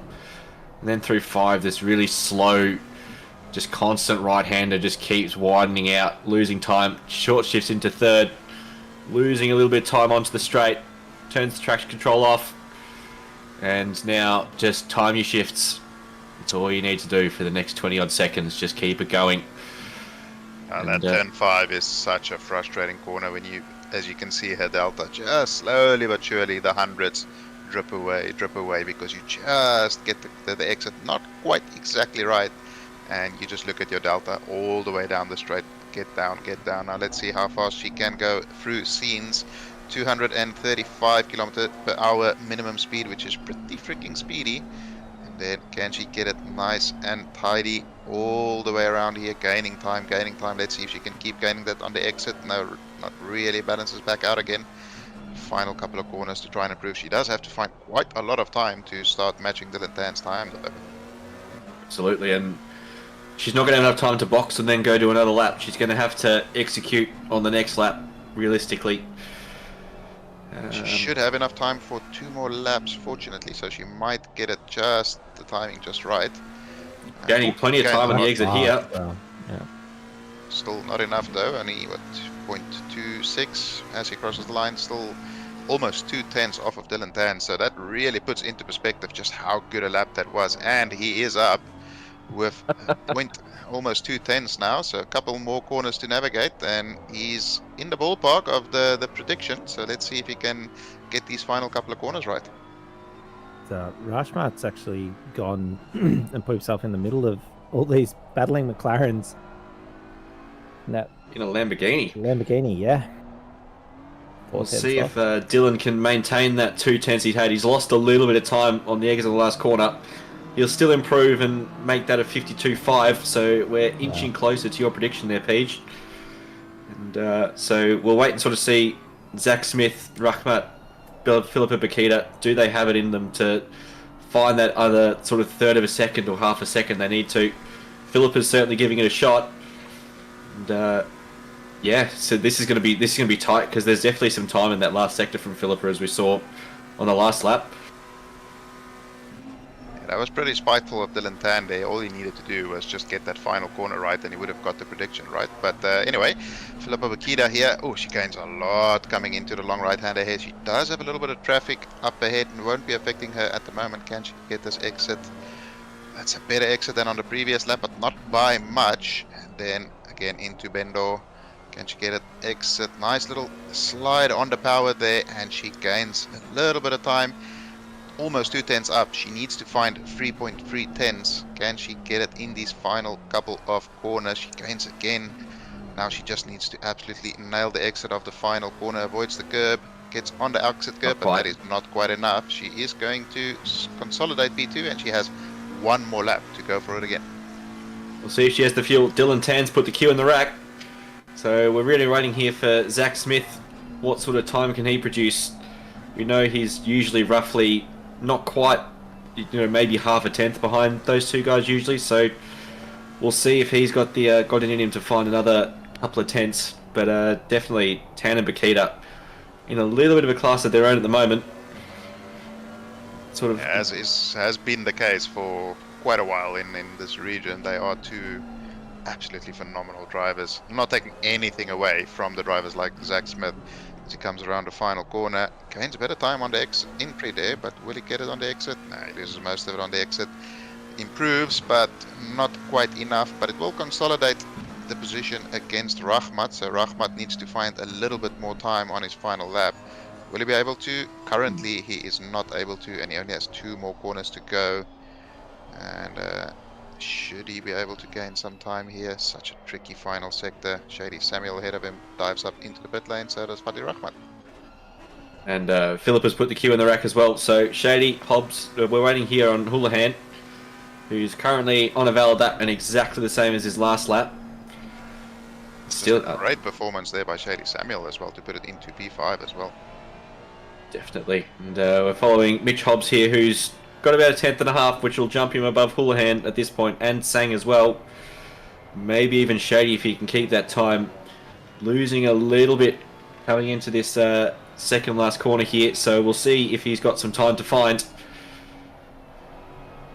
And not really gaining a little bit of time on the exit, but there's just not much of an exit because you're straight into the last corner. Gains a mile of time on the way in. Bleeds a little bit on the way out. It's going to be really close here with Shady here. Really close, and just tucks in behind into P6. That's still a mighty effort. Just in the low 53s there. And I think someone's just jumped them all. Not quite, no. Ignore me. I just want to say P18 was 0.18 of a second off of P10. So wow. It is very, very tight in the middle of the field here. It really puts it into perspective, just the quality of this field. You lose a 10th in one corner, and that's literally 4 or 5 positions, or in this case, almost 10 positions. So, but we do have our grid set, and it is Dylan Tan in the BMW on pole position with Philippa Bakita lining up beside him on the front row. Then we have Zach Smith, Fadli Rahmat, Ryan Houlihan, Shady Samuel, Mitch Hobbs, and Chris Tsang rounding out your top 8 drivers here. Do you remember what our pole time was? 52.5. 53.2 was the Pro-Ams. 53.2, right. So that would have got you in the top 10 in the Pro, which is still a mighty, mighty effort, I reckon. So good to see there's some competitiveness across both the splits. It certainly makes me feel a little bit better about losing to Shady last night because he put in a mighty effort in qualifying there. But we get a little flyby here of some of the beautiful liveries. I do love those OES liveries, AVR liveries, always classics. And what happened last night, Peach? You were very close to it, and then you weren't. Did something happen? So what happened was I have a friend in our team called Tom Maloney, and he said, no, put this amount of fuel. It was perfectly fine for me. And then when I did it, it wasn't perfectly fine, and I almost ran out of fuel. So I ran out of fuel as we crossed the line. I forgot to tell you part of that strategy was to cause a safety car. Yes, you did omit that, unfortunately. There's our Nissan. There's the Nissan. Lucas Burst, did he qualify, or is that just where the Nissan is? No, I think he qualified. That's a long way down from where we usually expect him to be, but I think the Nissan just is a bit of a brick here. Well, it's just a bit of a brick in general. I don't think he... No. Is this, by the way, Peach, is this how the field you expected it to be, car-wise? The people that have swapped cars, did you expect them to all end up like this, or were you expecting some different cars. I remember who was it that was mentioning they thought they'd see a bunch of Mercedes as well at one point. I was going to say I'm a little bit surprised that there's so few Mercedes. I didn't expect a lot of Mercedes, but it is a pretty good car. Although there's a couple of tracks in the finals that it's not as good as or as good at. But yeah, I mean there's 12 Ferraris, 8 McLarens, which is pretty much what you would expect. The Ferrari is very competitive everywhere, and the fastest car somewhere. The McLaren is the fastest car at certain places, and BMW is sort of, I don't think it's outright super fast anywhere, but it's very competitive, like top 3, top 4 car in most tracks. So yeah, it's a pretty predictable field, I would say. It's actually more Porsches than I expected, and definitely more GTRs. So you're saying don't drive the Porsche and don't drive the GTR is what you're saying, when there's only 2 and 1 of them. Well, there's 4 Porsches overall, Oh, there are? and Sorry, they're all down the back. and Karuden and Gallo are phenomenal drivers, and they're only capable of P16 and P18 here. So it does kind of put into perspective just what the car's capable of. Yeah. They're usually up there with your Hobbs, Houlihan, Rahmat drivers. So yeah, it's just the car isn't capable of doing those times. And yeah, I think it's going to be interesting to see how it plays out. There's a couple of tracks, Valencia specifically, where I don't think the BMW will be that strong. So it's going to be interesting to see how it plays out throughout the finals. If you can trust anyone to try and drive past what a car can do, though, I'd put Dylan Tan in there. He is world class in terms of his pace. So if anyone can make it strong at a track, it'll be him. So I reckon it'll still be reasonably competitive in his hands. What was Dylan in last in the qualifiers? He was in the Mercedes. Mercedes, yeah. So yeah, no, I mean, as you said, he's such a phenomenal young talent. He's still a teenager, and he's just improving. And it's very frustrating for an old man like me, because his ceiling is endless, and my ceiling was about 6 years ago. So it's going to be very impressive to see what he can reach. And I mean, he's already proven so much at such a young age. So it's very, very exciting to see the young talent coming through as well. That's okay. That's why you're training up and feeding your youngins, right? Yeah, I'm busy building his rig so far. He's 2 now, so I think you might as well start him young. So. Yeah. No, that's the way. I think it's one of our other sponsors we have here at OS, Sim Rigs, have a junior rig that they might be able to supply you, Paige, for karting sims. Okay, I'll definitely look into that in maybe 2 years or so. Not quite yet. I still need to work on the wife a little bit before I'm allowed to do that. But yeah, it's nothing's impossible. Definitely not. But yeah, speaking of cars, it's interesting that there's no Ferraris in the top 6 of this qualifying session. The BMW is probably the outlier, sort of all the cars you can see there. But the Ferraris have been pretty competitive. They won the Pro-Am race, so a bit surprising that they couldn't quite put a lap together. But they're all filing up in double file. And JP Sonicus, you are the master of first lap, so I'll let you have this one. Take us away. Thank you very much. As we can see there, your front row is Dylan Tan and Filippo Bakita, followed by Zach Smith, Fadli Rahmat in the lead Lamborghini. Then we have Ryan Houlihan, Shady Samuel, the McLarens on row 3, followed by Mitch Hobbs, Chris Tsang, Jamie Kosa, and Dennis Strelnikov rounding out the top 10. We are approaching the start-finish line for round 1 of the Simagic GT3 Cup Pro Finals. The best of the best are about to go green. Right about now, we are green. Good launch by Bakita. Not a great launch by Tande, and it looks as though Zach Smith is trying to send it up the inside. Is he going to make it 3 wide? He backs out of it for the most part. Fali Rahmat around the outside of Tan, but he's going to have to compromise round 2. Tan gets through, and Smith gets a good run on Rahmat, gets past. That looks like Kosa, and I think that is Houlihan side by side. Houlihan pips in ahead. Will Kosa try and put it up the inside? Sorry, that's Hobbs. Might be Hobbs. Anyway, it looks as though, look how close Dylan Tan is getting to Filippo Bakita in the front of the field. Now we will see what the BMW is able to do against the McLaren. The McLaren is a phenomenal car in a straight line here. We have one car lagging behind. I'm not sure if that was a start from the pits, but we are on the straight for the first time Filippo Bakita leads the way, Dylan Tan in second place, and Zachary Smith right on the tail. Look at the McLaren closing on the BMW. The BMW is not closing on the McLaren, however. And will Zach Smith be able to do anything into Scene's corner? He moves all the way to the inside. Dylan Tan half-heartedly defends it. This is going to be a very, very tight entry. Zach Smith breaks a little bit earlier than Dylan Tan. Dylan Tan hangs it around the outside. Fantastic racing there, and Dylan Tan keeps the second position there, and that's going to allow Fadli Rahmat to get right back onto the tail of Zach Smith there and potentially try and go for a move in this final sector where it is very, very tricky to overtake. But so far, so good. It's been a clean lap one, no yellow flags, only one car straggling behind, but I do think that was a pit lane start. And Filippo Bakita looking comfortable. She's settling down, and I think that first lap would have proven to her that she won't be under threat on the straights from Dylan Tan. So the strategy may come into play later in the race. Well called, mate. Very well called. Very good first lap. Very clean first lap. That car at the back is Lewis Sugarly. Not quite sure. That's a long way back even for a pit lane start. So maybe just missed the start or something. We'll wait to find out about that. But yeah, excellent launch there from Bakita. Did you spot anything in that, Justin? I just want to point out how close everyone still is. Like, it's just one continuous snake. No one's made any big mistakes yet. There's no one more than about 6 or 7 tenths of a second is the biggest number I can see on there, I think. And everyone else is... some people are in single digit of, like 0.0 something of a second behind the car in front. So, yeah, very, very clean. Considering what happens usually on a first lap, that's crazy. It's very, very close. 100%. And I just want to shout out that Denis Strelnikov started 10th. He's now 6th.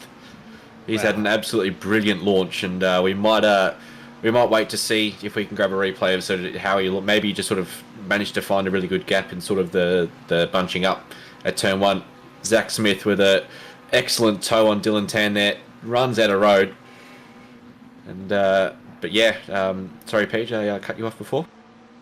No, I was going to say, when you have Terry Wrighton in P22, who is an SRO pro level driver, I think that kind of puts into perspective why the field is quite as close as it is. But I think it's going to be very important for Dylan Tan to make sure he stays in that toe of Bakita. I think that's really his only chance of defending against Zach Smith, because should he drop out of the toe, I think the McLaren will have the legs on the BMW. You'd say so. And Philip has been a wide of a couple of apexes on this lap so far. So definitely keeping Dylan at least interested in the position, maybe not in a position to overtake, but at least giving him the potential to see that car and use its slipstream, as you mentioned before. So we'll keep following it on. It's still clean, still no yellow flags. It's still everyone on the start-finish straight, except for that one straggler. Dylan Tan, sorry, go ahead. No, that's what I was going to say. It looks to be, considering how much faster Pip and Tan were in qualifying, they're really not showing like they're going to just drive away like we had in the previous race. Like I was expecting them to just sort of start walking away, being 4 or 5 tenths faster in qualifying there. But everyone else is doing a really good job, especially even people like Rashmat and that. Here we go. So we're seeing a replay. Oh yeah, so Some hardware, hardware failure or something. yeah. So this is what's driver? Is this 60? This is This Lewis is Sugarly. This is why Look how he's close. miles off the back of everyone. Yeah. Look how close Tan is to Bakita. Will he be able to get anything done? Well, Yeah. we see a replay there. He moved, not really defending, not really attacking, just sort of very close to each other. He tries a little switcheroo there, but Bakita almost blocks it off, and he's going to try around the outside. Bakita trying to keep it tight. Oh, a little bit of contact there. You don't want to hit the car on the quarter panel there. That'll turn them around. And that's going to allow Zach Smith to get side by side with Dylan Tan here coming into Bendor. Will he be able to send it around the outside? Dylan Tan is super brave on the brakes there. Zach Smith looked for the cutback there, but he couldn't quite get it done. But gets a good exit again, and he's putting pressure on Tan. That is some spicy racing by the top 3 there. Yeah, Dylan was very cheeky, just sort of keeping the car real tight through that really long right-hander after scene. Really kept it tight and sort of made Philippa have to stay tight as well to sort of not really defend it, but just sort of not present the fact that the space is open there. We're here. Zach Smith has got a monster run on Dylan here. He's going to have to go at the outside through T1. You can make it work. It's pretty challenging. Dylan manages to keep the position, though. He's been excellent on the brakes. I think that BMW, just based on the way it's gaining on Philippa through Sector 1 and 3, is probably just running a little bit more wing, would sort of be my inference just from seeing them run over these first couple of laps. Yeah, could potentially be. I mean, the BMW recently got a BOP update that improved its brakes all around, so that certainly helps it stop a little bit better, but it does look a little bit more planted going through the tight and twisties. But Tan and Smith need to be a little bit careful with all their battling. Rahmat had a couple of sniffs there, and he's certainly interested in moving up the field into that top 3, so they can't afford to really duke it out too much, or they may end up losing a position to Rahmat, and Houlihan is not very far behind him either. That Lambo looks quick too in a straight line. Definitely no slouch. It is very quick in that first half, but it just doesn't quite have the same top speed as everything else. So I think it just gets to its top speed very quickly as all the cars run a little bit wide. The tyres starting to not quite have the same peak grip that they used to at the start of the race. And Dylan Tan just using that little bit of extra wing, I think he's got the BMW to really close up on Philippa through this tighter twisty where you do want that downforce. As Jacob Maggs down in a P18 has a 10-second penalty. Not quite sure what that's for. Given how early it is, I would suggest it's for starting infringement. But we might wait and sort of see if we've got one of the stewards box in the chat. They can let us know.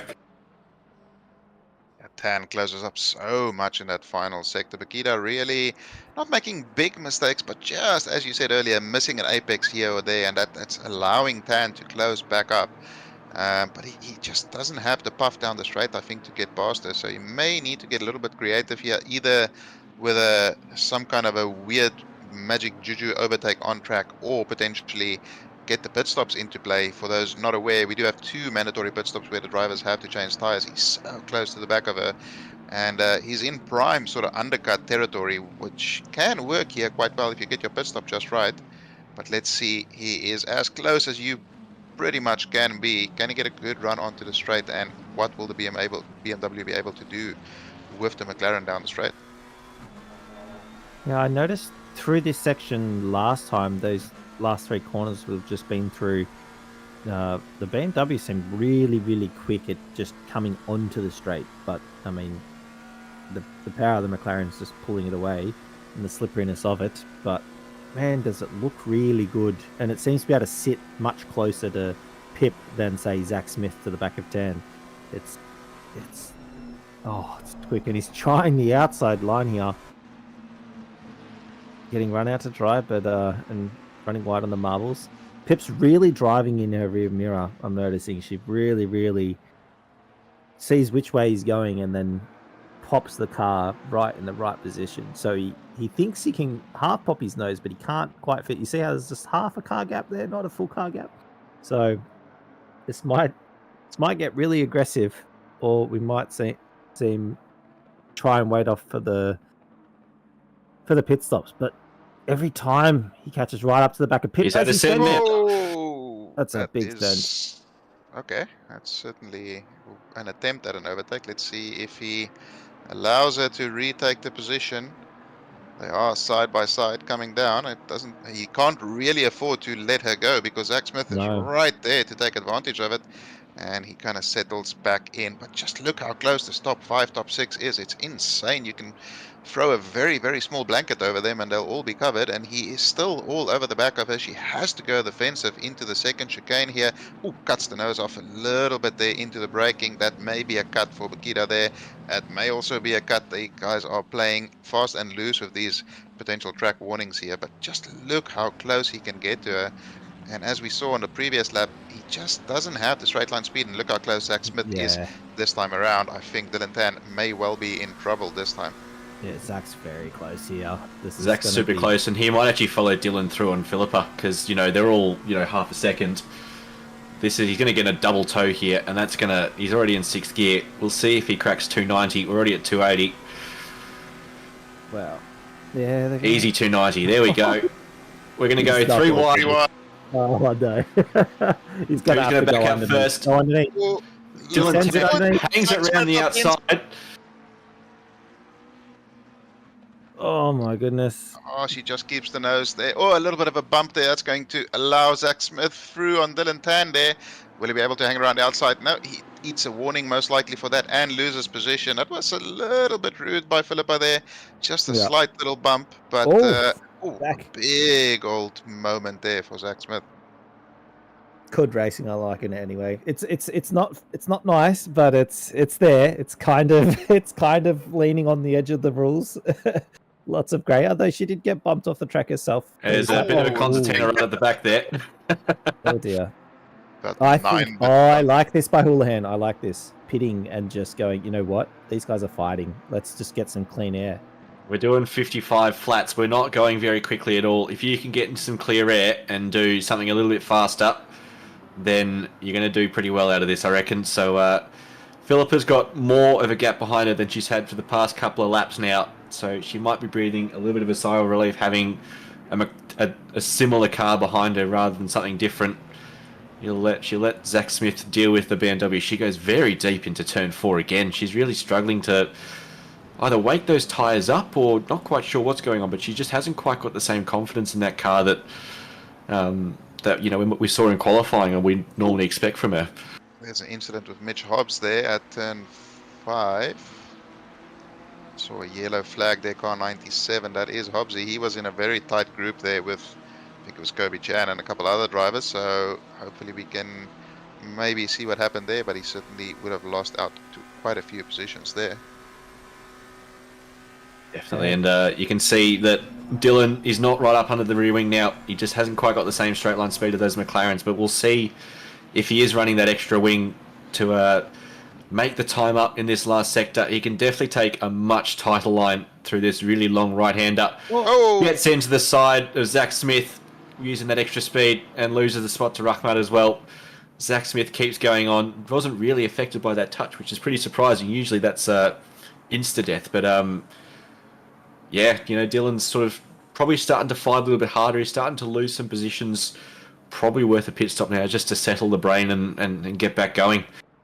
Yeah, he's just being a little bit impatient, to be honest. He's just putting it in a place where you don't necessarily overtake, placing the car where you're not going to get anything done except for cause harm. And as we saw there, he cost himself time.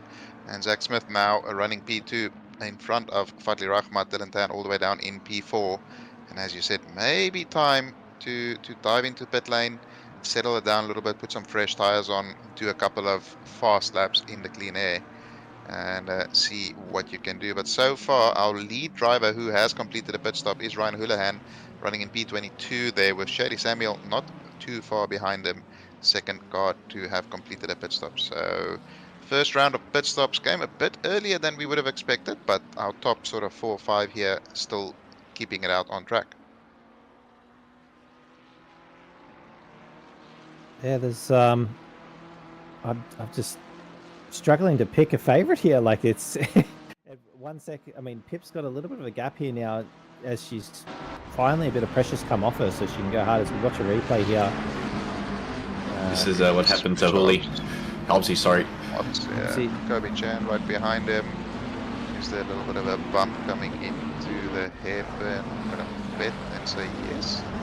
Oh, It's carried a bit too much speed. And unfortunately for Chan, there was still a Ferrari in the way.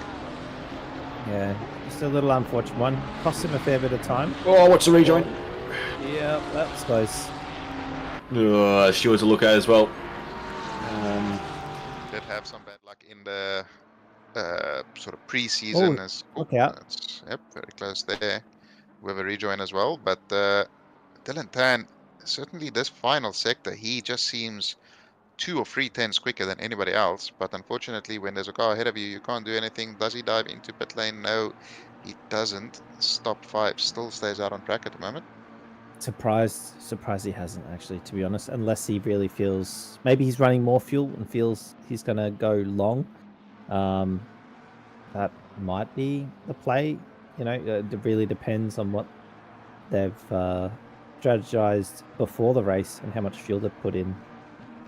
We saw drivers going almost all the way to 30 minutes in the previous race, so I'm not sure we'll see anyone quite do that, but it might be on the cards. You never know. Yeah, it's usually the type where in these two-stop races, that's usually how I try and approach it. You fuel for like 30 minutes, and then depending on what people around you do, you run as long as you can.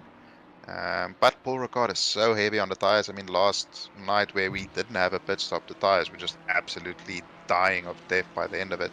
And even after 15, 20 minutes, you already notice a difference. But I just noticed there when Zach Smith crossed the line, Tom, a couple of laps ago, you were saying they were going slowly at 55s. They did 253 zeros in a row there. You're right. So they've picked up the pace a little bit. That's not slow. That's about half a second quicker than the guys in the Pro-Am race were doing. And you can see Chan there's got 15 seconds for that little whoopsie with Mitch Hobbs, which is probably a fair penalty. But our stewards have had a long, hard look and given a penalty accordingly. That's fair. The stewards have had a pretty easy job of it so far tonight. Not too many incidents to deal with. But yeah, Dylan Tan has the purple lap, and Zach Smith did a 53.0. So I'm assuming the fastest lap is somewhere in the high 52s from Dylan Tan, which is pretty freaking crazy as we see Zach Smith and Dylan Tan decide to dive into pit lane as well as Strelnikov at the back there. So will we see Bakita answer on the next lap, or does she still feel comfortable with her current pace to do a couple more laps? I was about to say she's been slow because it looks like she's holding everyone up, but they are doing 53 flats as you said, so it's not holding up. That's just everyone's just on the same pace, which is really good to see. So yeah, that's Fadli Rahmat as well, keeping his nose clean. Had Dylan Tan, so that's really sort of our marker for where Dylan Tan will come out, is where Fadli can, what Fadli can do over the next lap. You'd have to think that these guys would pit the next lap. I think Rahmat's the dark horse in this race. He's just been plotting along, doing good laps, and sticking in the pack. You know, when the pace got fast, he sort of kept up. He did probably drop off a tiny bit, but it's like he was there and thereabouts the whole time, and that Lambo's quick in a straight line, or it appeared to be anyway. So Houlihan's just coming around the last corner now. It looks like some cars are just starting to move in the pit lane, so we'll see how the undercut's gone for Houlihan. I don't think it's made him any positions. He's right in the thick of it, though. And he has jumped Strelnikov. I think he was ahead of Strelnikov. Yeah, he was. Yeah, so nothing gained, nothing lost, which I guess is as much as you can really ask for. But Bakita, it's interesting you mention Rahmat there, because his outright pace, I think, is just a couple of tenths off of the other guys. He was sort of kept in the fight by the battling and by being in the tow, but I suspect once he's out of the tow, he will slowly sort of drop back a little bit. Let's see if Bakita decides to answer the pit stop this lap. She does not, and Rahmat does. Right. This is yeah, I mean, it's been such a spicy start. I really want to see them all come out and be battling again, because it was really making the top 2 or 3 battle into a top 8 battle, really. It was so close between everyone till that first round of pit stops. I still tip my hat to Houlihan coming in. Unfortunately, the battling stopped right as he came in, so it would have been perfect. If they did another 55 or 2 of them, he would be like literally in the lead. So it was a good call, but unfortunately, you know, it wasn't to be. But it didn't cost him anything, you know. So yeah, it didn't really. No. At the end of the day, it was a good call to make, and it played out the way it played out. But Dylan Tan still not too far behind Zach Smith. So Rahmat is really going to have to get a good pit stop if he wants to come out ahead of these guys. Where is Rahmat? His car 62. Car 62 is moving. Is he moving fast enough? He's not. Zach Smith is ahead of him, but will Dylan Tan get past? Just got him. So he got the undercut done, and his tires are up to temp now as well. Fadli Rahmat will take a lap or so to get those tires really, really going. So almost worked for Rahmat there on the overcut, but unfortunately the undercut with Dylan Tan there. Good pace on the outlap, and he gets the move done. It's pretty much the same positions they were as they pitted. Yeah, no one's really gained much here, other than the leaders have sort of stretched out a little bit, I'd say. because the pack was literally nose to tail as those first couple of drivers pitted. Here we go. Philippa's Yep, pitting. he's She did a coming 53.4 on the last lap. I didn't see what Dylan Tan's first real hot lap was, but she was on her own. And sometimes when you're on your own, you can just don't really you can sort of just relax a little bit and do what you need to do. So we'll see where she comes out. If she can stop the car on its marks, Zach Smith is the car we're looking for. Going to be interesting to see where they come out in relation to Bakira. Her pace was consistent, but not as fast as she maybe would have hoped. And here we see Dylan Tan just closing in this final sector again. Fadli Rahmat right behind him. Houlihan, all of these drivers still very, very much in the battle for the lead at the moment. Let's see as they come around Bendo. They have 2 more corners to navigate, and then the straight Philippa is moving already, but she is pretty far down the pit lane. Not too much. She's in the first half of the pit lane, so a frustrating trundle down there at 50 kilometers an hour. Now let's see. The closing This is speed going to is be going real to close. be amazing. She's towards the end of the pit lane. They are approaching. I think she's going to get done here, maybe. It's going to be very close. No, it's not. No, she's comfy. I'm wrong. She got a nice little gap now. Oh, not a nice little gap, but It's going to be tight. It's going to be. It's pretty much where it was as they went in the pits. Like, you know, and if you took a snapshot of exactly where they were before all the pit stops happened, that was roughly it. So, yeah, it's same positions, that's for sure. And although I do got a feeling that Tan's going to look to try and move up a position or two here. you'll have to get past a very speedy McLaren, which has a McLaren for a tow. Yeah. And just got a bit of an update on Lewis Sigley, who unfortunately had lost audio, and that'll do it. Gone behind there, car 705, getting a penalty for a collision on lap 1. So it looks as though Zach Smith is closing in a little bit. Dylan Tan in that double toe, just not really making any ground. And Bakira will really be looking to try and break that toe in the next couple of laps. She does not want to be under constant pressure from these 2 drivers behind her as well. Look how Hopefully quick the BMW is. That's ridiculous through the corners. And he puts the nose in again. Oh, luckily this time no contact. He just pulls 5-6 car lengths in the space of a corner and a half. It's such a difference in the speed of these cars at different parts of the track.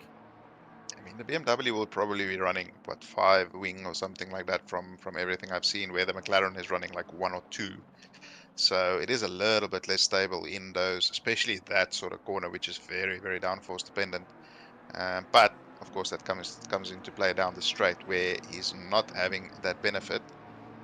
But the problem is that where he gains, it's so difficult to make an overtake there that he's trying some desperate moves, and eventually one of those is going to go wrong and potentially cause an incident. Look how close Zach Smith is to Philippa Bakira at the moment. He's really driving the car in super hard on the entrance. Philippa's going to defend here. Yeah, pressure's on. We've got a nose-to-tail battle again.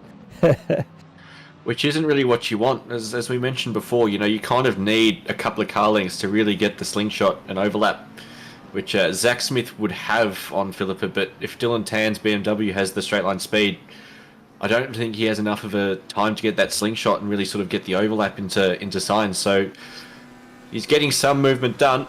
He's going to have to pull out of the slipstream though, and depending on where Philippa's car is, he's going to bump draft. Yep. There you go. Bump draft, yeah. I love the little Easter egg there. Here we go. Wazowski. We're not going to go 3 wide again. Zach Smith takes the wide line. He's going to give the inside line to Dylan Tan, whose downforce just means he can keep that car tight, no problem. Dylan try and do it again. keeps the nose tight. He's going to present it to Philippa. They're going to go touch and side by side. Pushes Philippa off. We'll wait to see if he allows her to have that position back, because that was a little bit rude. He does. And we'll... Feeds it back. They go tit for tat. Rubbin's racing. Oh my goodness. Look at this. Oh, they're just running each other everywhere. And the thing is, when there's a third car in the battle, you can use that other person to upset the other person too. So you run them a bit wide, and all of a sudden, the third place car is in. And look, we've got Rushmat and Houlihan starting to look like they're going to be in this battle again. So, this is just on. And we've still got 34 minutes left. We're not even at the halfway point. If Yeah, I I'm think that- Rahmat or Houlihan, I'm thinking, do I box and let these guys battle again? It's a long last stint. Your tyres will start to drop off, but you won't have to worry about these guys just fighting in front of you and being really slow through that last sector. It's definitely something that we're starting to think about as we come onto the straight again, nose to tail, 1, 2, 3, 4, 5. I think if you're Huli or Rahmat now, you don't necessarily want to box, but you want to hang back and just wait for the fireworks to go off and potentially gain an advantage on track. Where if you box now, you're putting in quite a bit of extra fuel, which is going to cost you a 10.42 a lap, just in outright pace. See Bakira moves across there. That's a one move that she's allowed. I think she has the confidence that BMW won't have the speed to pull alongside, and so far it seems to be a proven theory that the BMW can't get past on the straight, but we have seen it is superior in this final sector. Will Dylan Tan leave the nose in there again? I think the previous lap was just a little bit of sort of return serve, as somebody said in chat, of Dylan Tan on Bakita a little bit earlier. He got bumped off track as well, so he let her get a little bit of her own medicine there, but nothing too bad in it. Nobody got turned around and everybody kept racing, but you can see as soon as they start battling, they start pulling away from Rahmat again. But once they start getting into these spicy punch-ups, then Rahmat and Houlihan are straight back in the fight as well. Ooh, that's a bit wide from Bakita there. Absolutely. She'll need to go defensive into turn 1 because Dylan is right on her tail. And I think Zach Smith is just backing off a little bit, as you said before, Peach. Just let the fireworks go off in front of you. Dylan has a think about a move down the inside to get a bit of rubber banding. Zach Smith looked like he was going up the inside. It's not going to happen though. Philippa gets a pretty good exit there out of turn 2. I don't think she'll have to worry about defending turn 3. But, this is all now about how well can she set up the exit onto the straight. I don't think you need to worry about Dylan sending up the inside into turn 5 here. She gets the tail a little bit loose on the power, but we'll see how Dylan sort of pulls third very early, gets a really good launch, and we'll see again a defensive masterclass. How do you defend a car that's going to have a really, really good toe? It's got a little bit more downforce than you as well, so he can probably hang around the outside of turn scene if he really needs to. But he's gaining, and gaining. He's going to have to pull out pretty soon and take the outside line because Philippa said you can't have the inside. He's going to bump draft her. Pulls out to the outside line. Who breaks last? Dylan breaks incredibly late and makes the apex. That is incredible. What a move. Okay. That's why he's one of the best young talents in the world. That was an absolutely fantastic move, and we'll definitely have to grab a replay from the outside view because that was just spectacular. Yeah, the term wonderkind springs to mind. That was absolutely phenomenal. I mean, great driving by Bakita, heads up driving, knowing where he is at all times and sort of not going into the side of him. But that was some serious commitment there by Dylan Tan for sure. As yeah, Pips just made a little mistake there too, running wide, but not losing too much time. But it's dropping her back into Zach's hands here. Is Houlihan's deciding? Yep, straight in, doing a long stint at the end. But again, I think Tan might just drive away here unless Pip can put the next couple of corners together really well to keep up.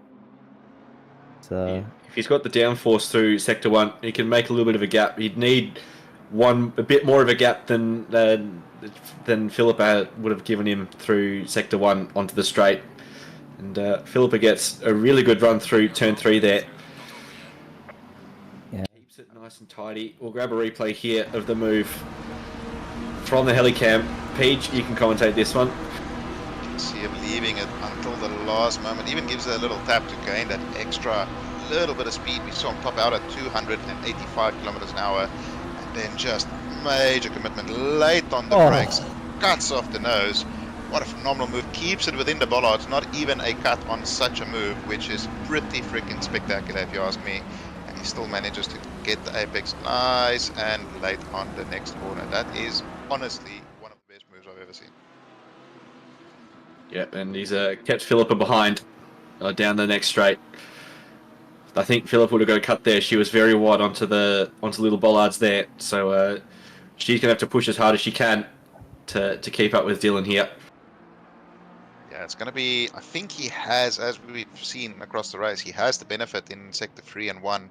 So if he can just build that gap to about 6 tenths or so every time they get to the straight, he won't be under any threat from her in terms of a straight line overtake. So that's really his target. He just needs to build that gap to about half a second, 6 tenths, and he should be safe, and he won't have to go defensive by the end of the straight.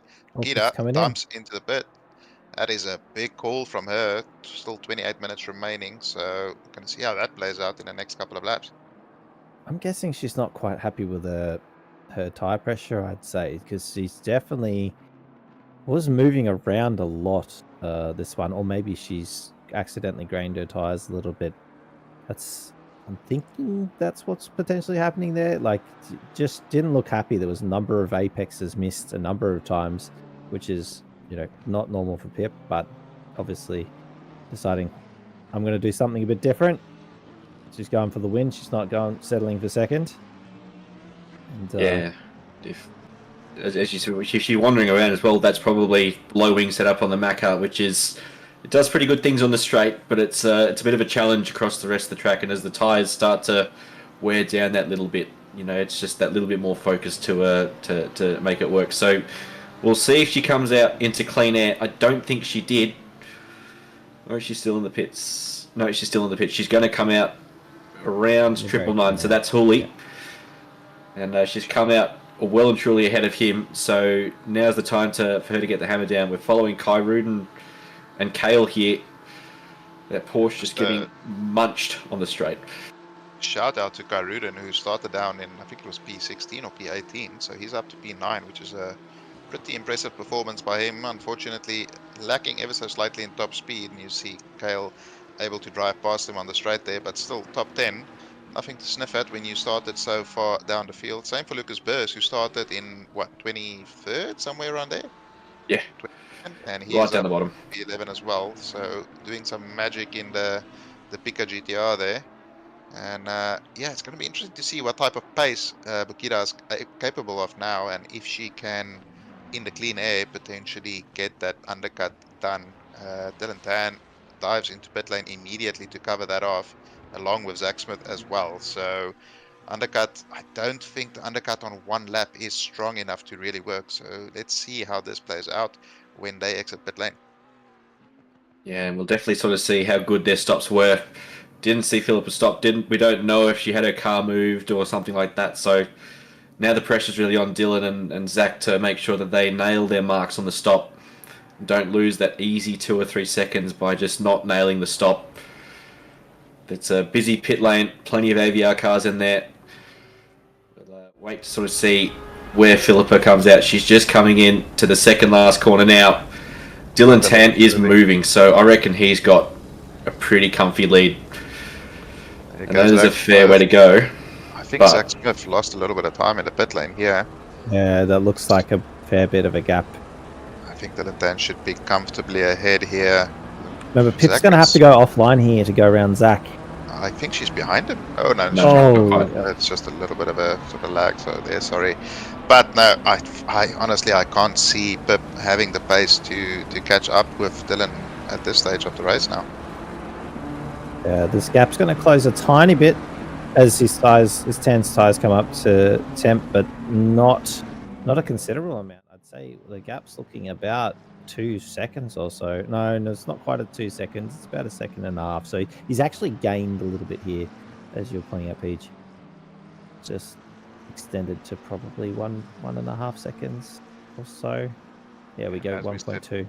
All he needed to do was just keep a gap of at least 7 tenths or so by the time they get to the straight for the first time, and he should be able to sort of maintain that gap or maybe start building a little bit of a gap. And Shady Samuel here running in P2 provisionally, although he still has to do a stop. Gonna be interesting. He's run quite a lot longer than Hooley was running, and he was about 1 second or so behind Hooley before Hooley decided to pull the trigger kind of early.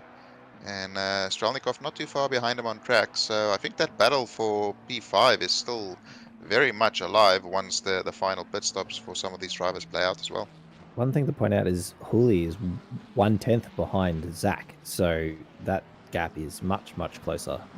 He's met the man we're watching now is meant to be in between those two, so that's. But also take into account that Zach Smith is now 2.3 seconds behind Pip, so he's lost quite a bit of time as well. I think we saw that in the pit lane. He was almost a second and a half behind just in the pit lane, and once the driver ahead starts pulling away, you have another second or so of just driving slowly, and you lose so much time on the exit. But yeah, Hooley's done very well with his undercuts, but at the final sort of 5 or so minutes of this race, his tires will be in a slightly worse condition than those around him, so it could still come into play by the end of it. Absolutely, and we'll go back to the point before of how close the pace was. You know, it's not a single snake of cars on the pit straight anymore, but Connor Hine there with a 10-second penalty is going to drop about 9 places once that penalty resolves. I think a bit less than that now, but he's going to drop a lot of places with that 10-second penalty, so no room for error at all for these guys. It's just get the hammer down as hard as you can and just keep going. Thankfully, you have 2 stops to put some new tyres on, so you're not constantly struggling on those, but everyone's pushing as hard as they can. I wonder if these AVR boys get together and start bump drafting down the straight. How much would a bump draft be worth if that's a strategy that gets pulled off in this game? I mean, you can gain quite a significant amount if you get it right, but it's very tricky to get right because you need to follow so closely through the final bit of Sector 1. And not that easy to get it right coming onto the straight, but it's probably worth 2 or 3 tenths just going down the straight if you get it completely right. So you're saying there's a chance? There's definitely a chance. But yeah, it's interesting. I just noticed, completely off topic, but the lights on Hooley's car is a lot darker than the ones on Smith's car. Does anybody else notice that, or is it just Smith's lights that are on, or something like that? Is his on? I saw a reflection off the track in front of Zach's car at times, so possibly just one on, one not. But I think you can pick the color of your light or how many lights are on when you're selecting your lights, right? Yeah, Zach's definitely got his lights on, and Paulie hasn't got many on at all. We have a drive-through there for track limits. I think Christopher Taylor. Yeah. Currently running in P12. That's the first one we've seen, so not really the first thing you want to do in this field. That's really going to cost him quite a lot of positions, quite a long pit reversal as well. So, but yeah, it looks as though Bagheera is just not really building that gap to Zach Smith quite as much. The gap's actually close to about 2.1. It was 2.3 about a lap ago, so she just doesn't quite have that pace today. The Mac is a tough race car here. It's pretty rapid over 1 lap, but it just seems like the race pace for the other cars is just that little bit better. But I think going back to that drive-through for Chris Taylor, you can also generally rely on someone else in the field also getting a drive-through, because we discussed this in the Pro-Am race that it's pretty easy to tag those little bollards on the Exeter scene here, for example. So it's unfortunate for Chris, but I think he can rely on someone else getting one of those as well. Yeah, no, very easy to do. I got 2 in the first 5 minutes of the race last night, which was very helpful for my mental state. But yeah, it's such an easy track to get warnings. There's about 7 or 8 corners where you can very easily get a warning, especially here on the exit. You just go ever so slightly wide, boom, it's a warning immediately. Final corner, warning immediately. Exit of turn 1 or 2, immediately. There's no gaps, and as we saw when we did an enduro here a while ago, if you cut too much of the second chicane after having an incident, that's 2 warnings immediately. So just getting a question there from Glenn, if the bump draft causes damage on the vehicle. I don't think it will really cause much, as we see Shady Samuel and Strelnikov, they're coming out of pit lane, and they are probably about 2 or 3 seconds behind Hooley. So Hooley's undercut has worked an absolute treat here. Yeah, his pace was excellent when he came out of the pits because he had some clean air and just could do what he wanted to do. So closed that gap up to Zach Smith nicely. starting to make their way through some blue flag traffic as well. They were forcing Philippa to go pretty tight through turn 5 there, which isn't the perfect line to take. And I think Zach Smith might even be lucky enough to get a little bit of a suck along down the straight from that blue flag as well. So things not quite going the way Philippa might have wanted them to. Dylan Tan has got a pretty comfortable gap of just under 2 seconds now. So we'll keep going and sort of waiting for that race to keep going. I know Philippa boxed early, so her tyres will be a little bit more worn. We're watching Fadi Rahmat in the pits in his Lamborghini. He'll probably come out around Shaggy Samuel. Yeah, that's going to be interesting to see where he comes out, if he's lost as much time to Hooley as well, or if he managed to keep the pace up. We didn't really see him or what type of pace he was running, but based on the fact that he just stopped, that's Christopher Taylor, probably picking up another warning there after just clearing his drive-through, getting out of the way fairly effectively. But let's see if Rahmat has managed to close the gap in on Hooley and them. Or, I mean, he was very close to Zach Smith before the pit stop, so let's see where the gaps are now when they clear out of pit lane. Coming down that very, very late. It's got that little kink in there where it kind of looks like the line stops, but then it starts again. And I would say Hooley is going to come past our screen now. He might be ahead of Hooley. That's Zach Smith. There's Hooley. Just not quite enough. He's right on him, and Hooley has managed to get ahead of Rahmat in this pit stop phase, but Rahmat with a great line on the exit there. Will he be able to dive along the inside for turn 3s there? Now he just needs to be brave on the brakes. The Lamborghini is definitely better on the brakes than the McLaren is, but it is possible to hang it around the outside there. As we see, Hooley keeps the car there. Does Rahmat keep it there? No, he backs out, and he will try for a move on the straight, but I just don't think the Lamborghini will have the legs to get through on that McLaren. It might not, but also Hooley no longer has a tow from Zach Smith, so if he's got a chance, although he's got cold tyres now, but if he's got a chance, now's probably the time to do it, because he's got nothing else in his way to sort of prevent that move happening. That Lambo starting to run out of puff already, not really able to touch the McLaren in a straight line, and he's going to have to tuck in behind and sort of hope that Hooley's tyres drop off towards the end of the race, because he has been, 10 or 15 minutes on those tyres now.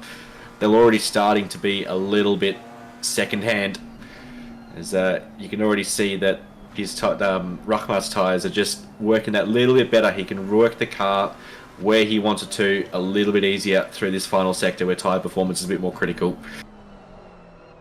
Yeah, no, I think Hooley is going to be in full defense mode this final sort of 16 minutes here. Rahmat, nice fresh tyres, light fuel load. Hooley on the worn tyres, so all the pressure is going to be on Hooley. But as we know from previous races, he is a very smart defender, and he will place that car exactly where it needs to be to stay ahead of Rahmat. But 16 minutes is a long time to defend. Sure is, especially with a straight as long as that one, where it's pretty hard to, if you make a mistake, to deal with that. So he'll have his eye on his mirror, and I think he can also trust Fadley to race fairly. So it'll be good to watch these guys do battle, because I think that battle for the lead between Tan and Bakita, the gap's now 2.3 seconds. I think Dylan has that one pretty comfortably sewn up now, unless something bad happens.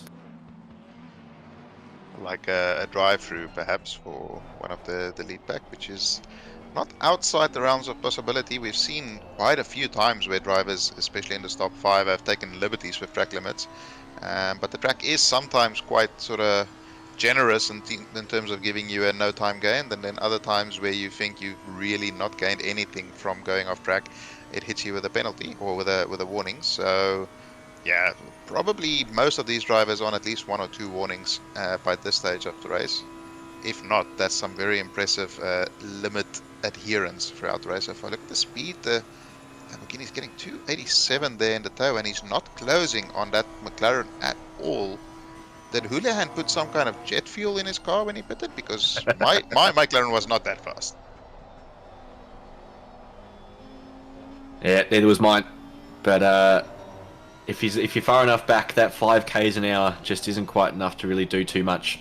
It only really becomes apparent when you're right next to the car and you can sort of see that speed difference. So Hooley's starting to spread the gap to Rahmat now a little bit. He'll be a bit more relaxed now, knowing he doesn't have to defend straight off the bat as Ruckmutt all crossed up on the way into the last corner there. And Shady Samuel just a couple of seconds behind, and Strelnikov is a couple of seconds behind again. So realistically, this is your top 5 at the moment. All the pit stops have been completed. It's Dylan Tan leading by 2.4 seconds from Philippa Paquita, and Zach Smith another 2 and a bit behind as well, coming into the final 14 minutes of this race.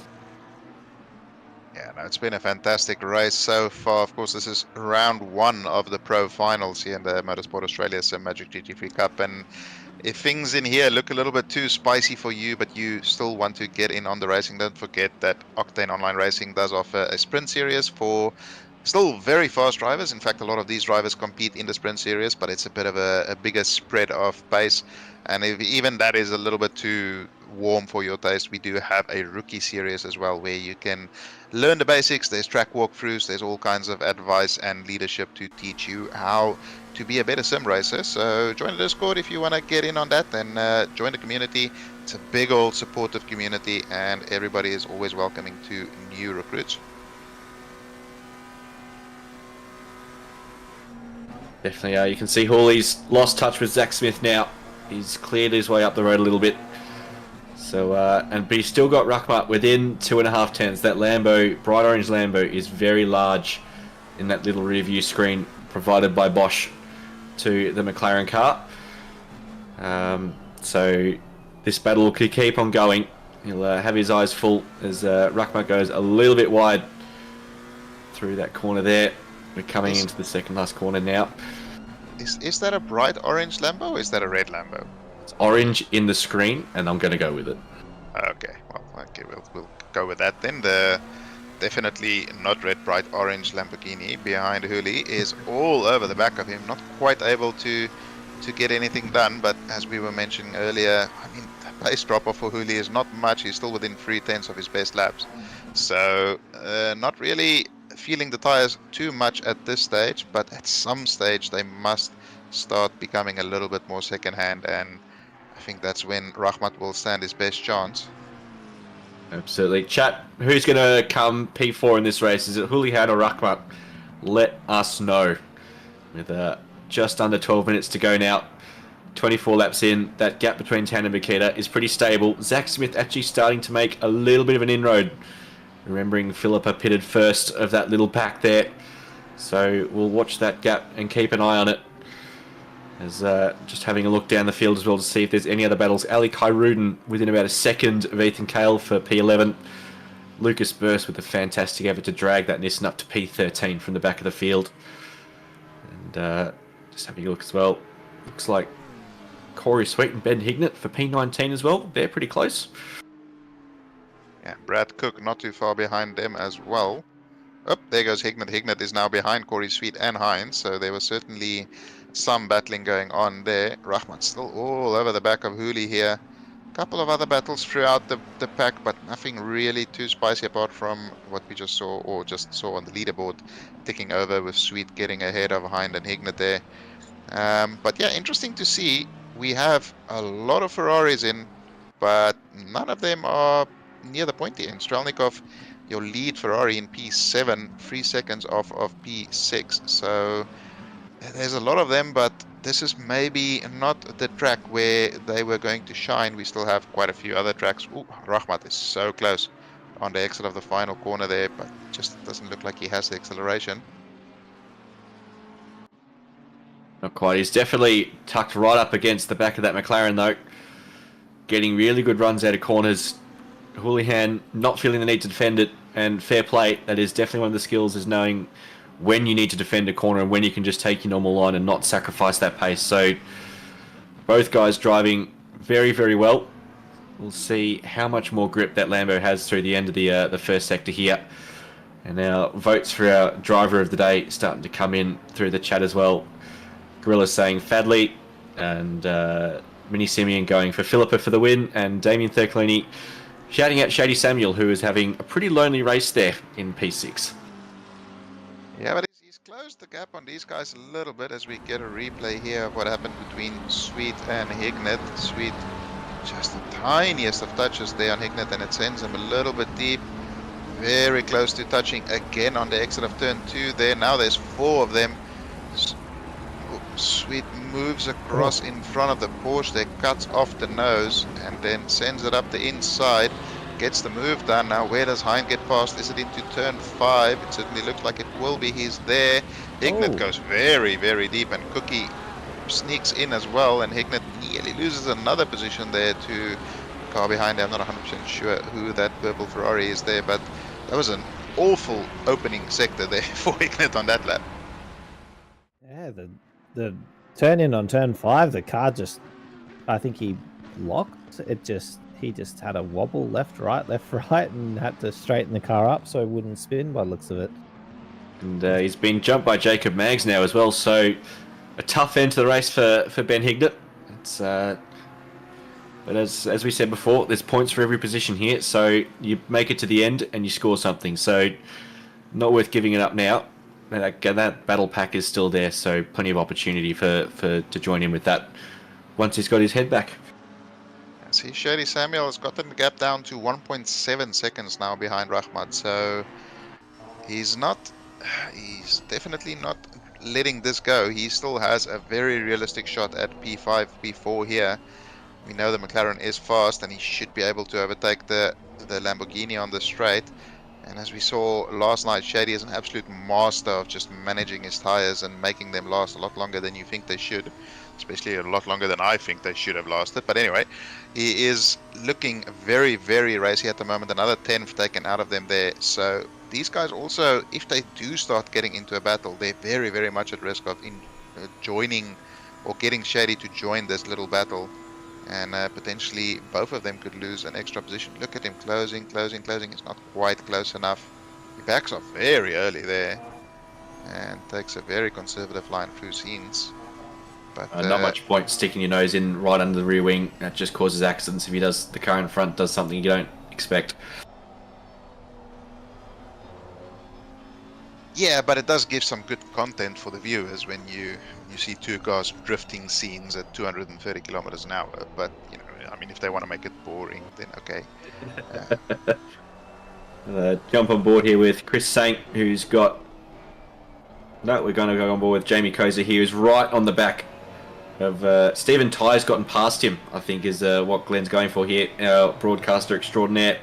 Stephen Ty's managed to make the pass on Jamie Koza, so one more Ferrari out of the top 8. No, you're good. Yeah, Kosa here in P9. He's the second leading Ferrari here. Rahmat still all over the back of Hooley. And on that lap, Samuel didn't really close any on these two. And we see Lucas Burrs now right on the tail of Alikai Rudin as well there, with Marina Morella just behind them as well. Connor Hine getting a drive through there for track limits. Alikai Rudin in a Porsche versus a GTR. I think the GTR just overtook him. So will the Porsche be able to pass the Giga block on a straight? I'm going to put my money on no. Not if he takes turn 4 like that. Except turn 5 comes up so quickly, you usually get away with it. But Ali is really starting to struggle to keep that rear end sticking and going in a straight line. Lucas Burst just engages the thrusters on that Nissan and goes off into the distance. I'll be very impressed if Ali can even pick up a tow from that Nissan at this rate. Keep an eye behind Ali, because Marina Morella in the McLaren is right there. Now we don't have a rear view. There we go. And he manages to drive alongside him and overtake him with a fair amount of ease, I would say, unless Ali can do some kind of Dylan Tan magic coming into scenes. He doesn't. He tries to go for the little cutback, but Morella parks the car beautifully, just forces Ali to check up, although he does go a little bit wide into the following corner, but manages to get it in nice and tight into the apex. And that is Ali Kairun losing 2 positions in about 2 laps there. Not much shame in losing positions to Lucas Burst and Marina Morella. There are some very, very high quality drivers out there. No shade to Ali Kairun at all, but the fact that Lucas Burst and Marina Morella are running 12th and 13th without incident is just sort of proof of how rapid this field is. Just having a look down as well to see if there's any other battles. So I think Lucas will clear off. Fadley's still all over the back of Ryan Houlihan like a cheap suit. And he's going to get really close now, coming through turn 5. If you can nail the exit, and you can see Shady there just waiting for those guys to do something a little bit weird, just to open up a little bit of an opportunity. And I think that's as close as we've seen Fudley come out of turn 7 onto the straight. We'll see how many legs that Lamborghini has got against that Giga McLaren. Yeah, from what we've seen earlier, he was closing by the end of the straight there, but just not quite soon enough to really get anything done. They're about 75% down the straight there. And he moves out this time, makes Houlihan aware that he is there, that he wants to try something, maybe try and spook Houli, but having raced against Houli before, that is not necessarily going to work. He's a very experienced campaigner. He's not gonna get spooked by a red Lamborghini in his rearview mirror, and he keeps the position there. Well, your face is red. Houlihan manages to stay nicely ahead, but these Shady Samuel, 1.4 seconds behind that gap, is visibly getting smaller as time goes by, but he is potentially just running out of time here. We're going to see Dylan Tan cross the line now, so there's 2 more laps to go after this. Shady Samuel is going to have to put in some absolute magic laps if he wants to contend for that P4.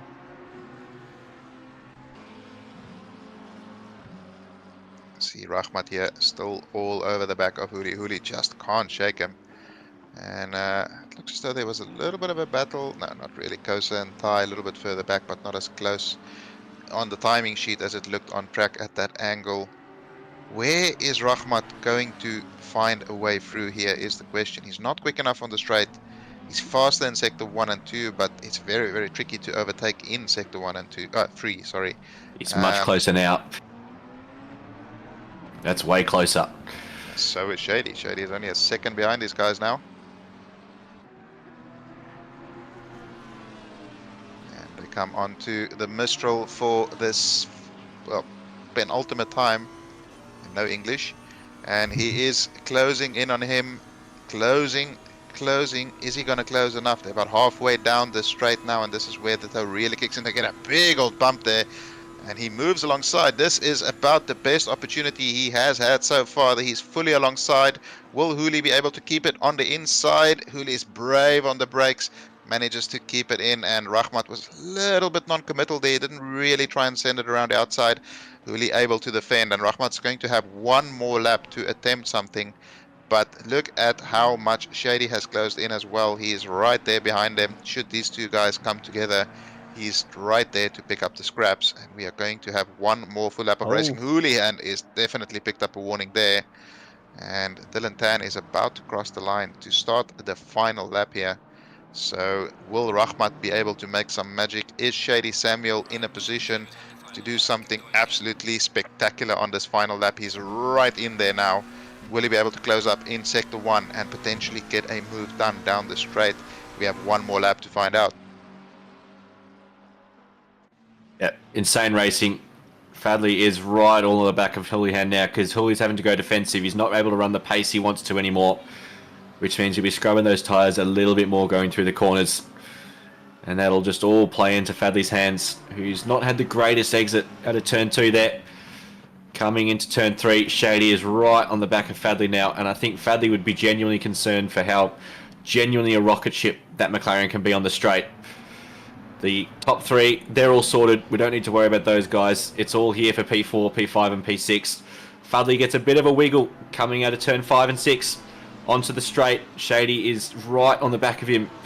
We potentially going to have 3 wide into scene for this one here. Final lap. Absolute nonsense. Let's go. See what happens. There we go. Halfway down, the gaps start closing. Look at Shady's closing speed. Is Rahmat going to move out? Houli goes defensive nice and early. Will Shady send it up the middle? Shady is a very smart racer. He won't necessarily do anything too risky.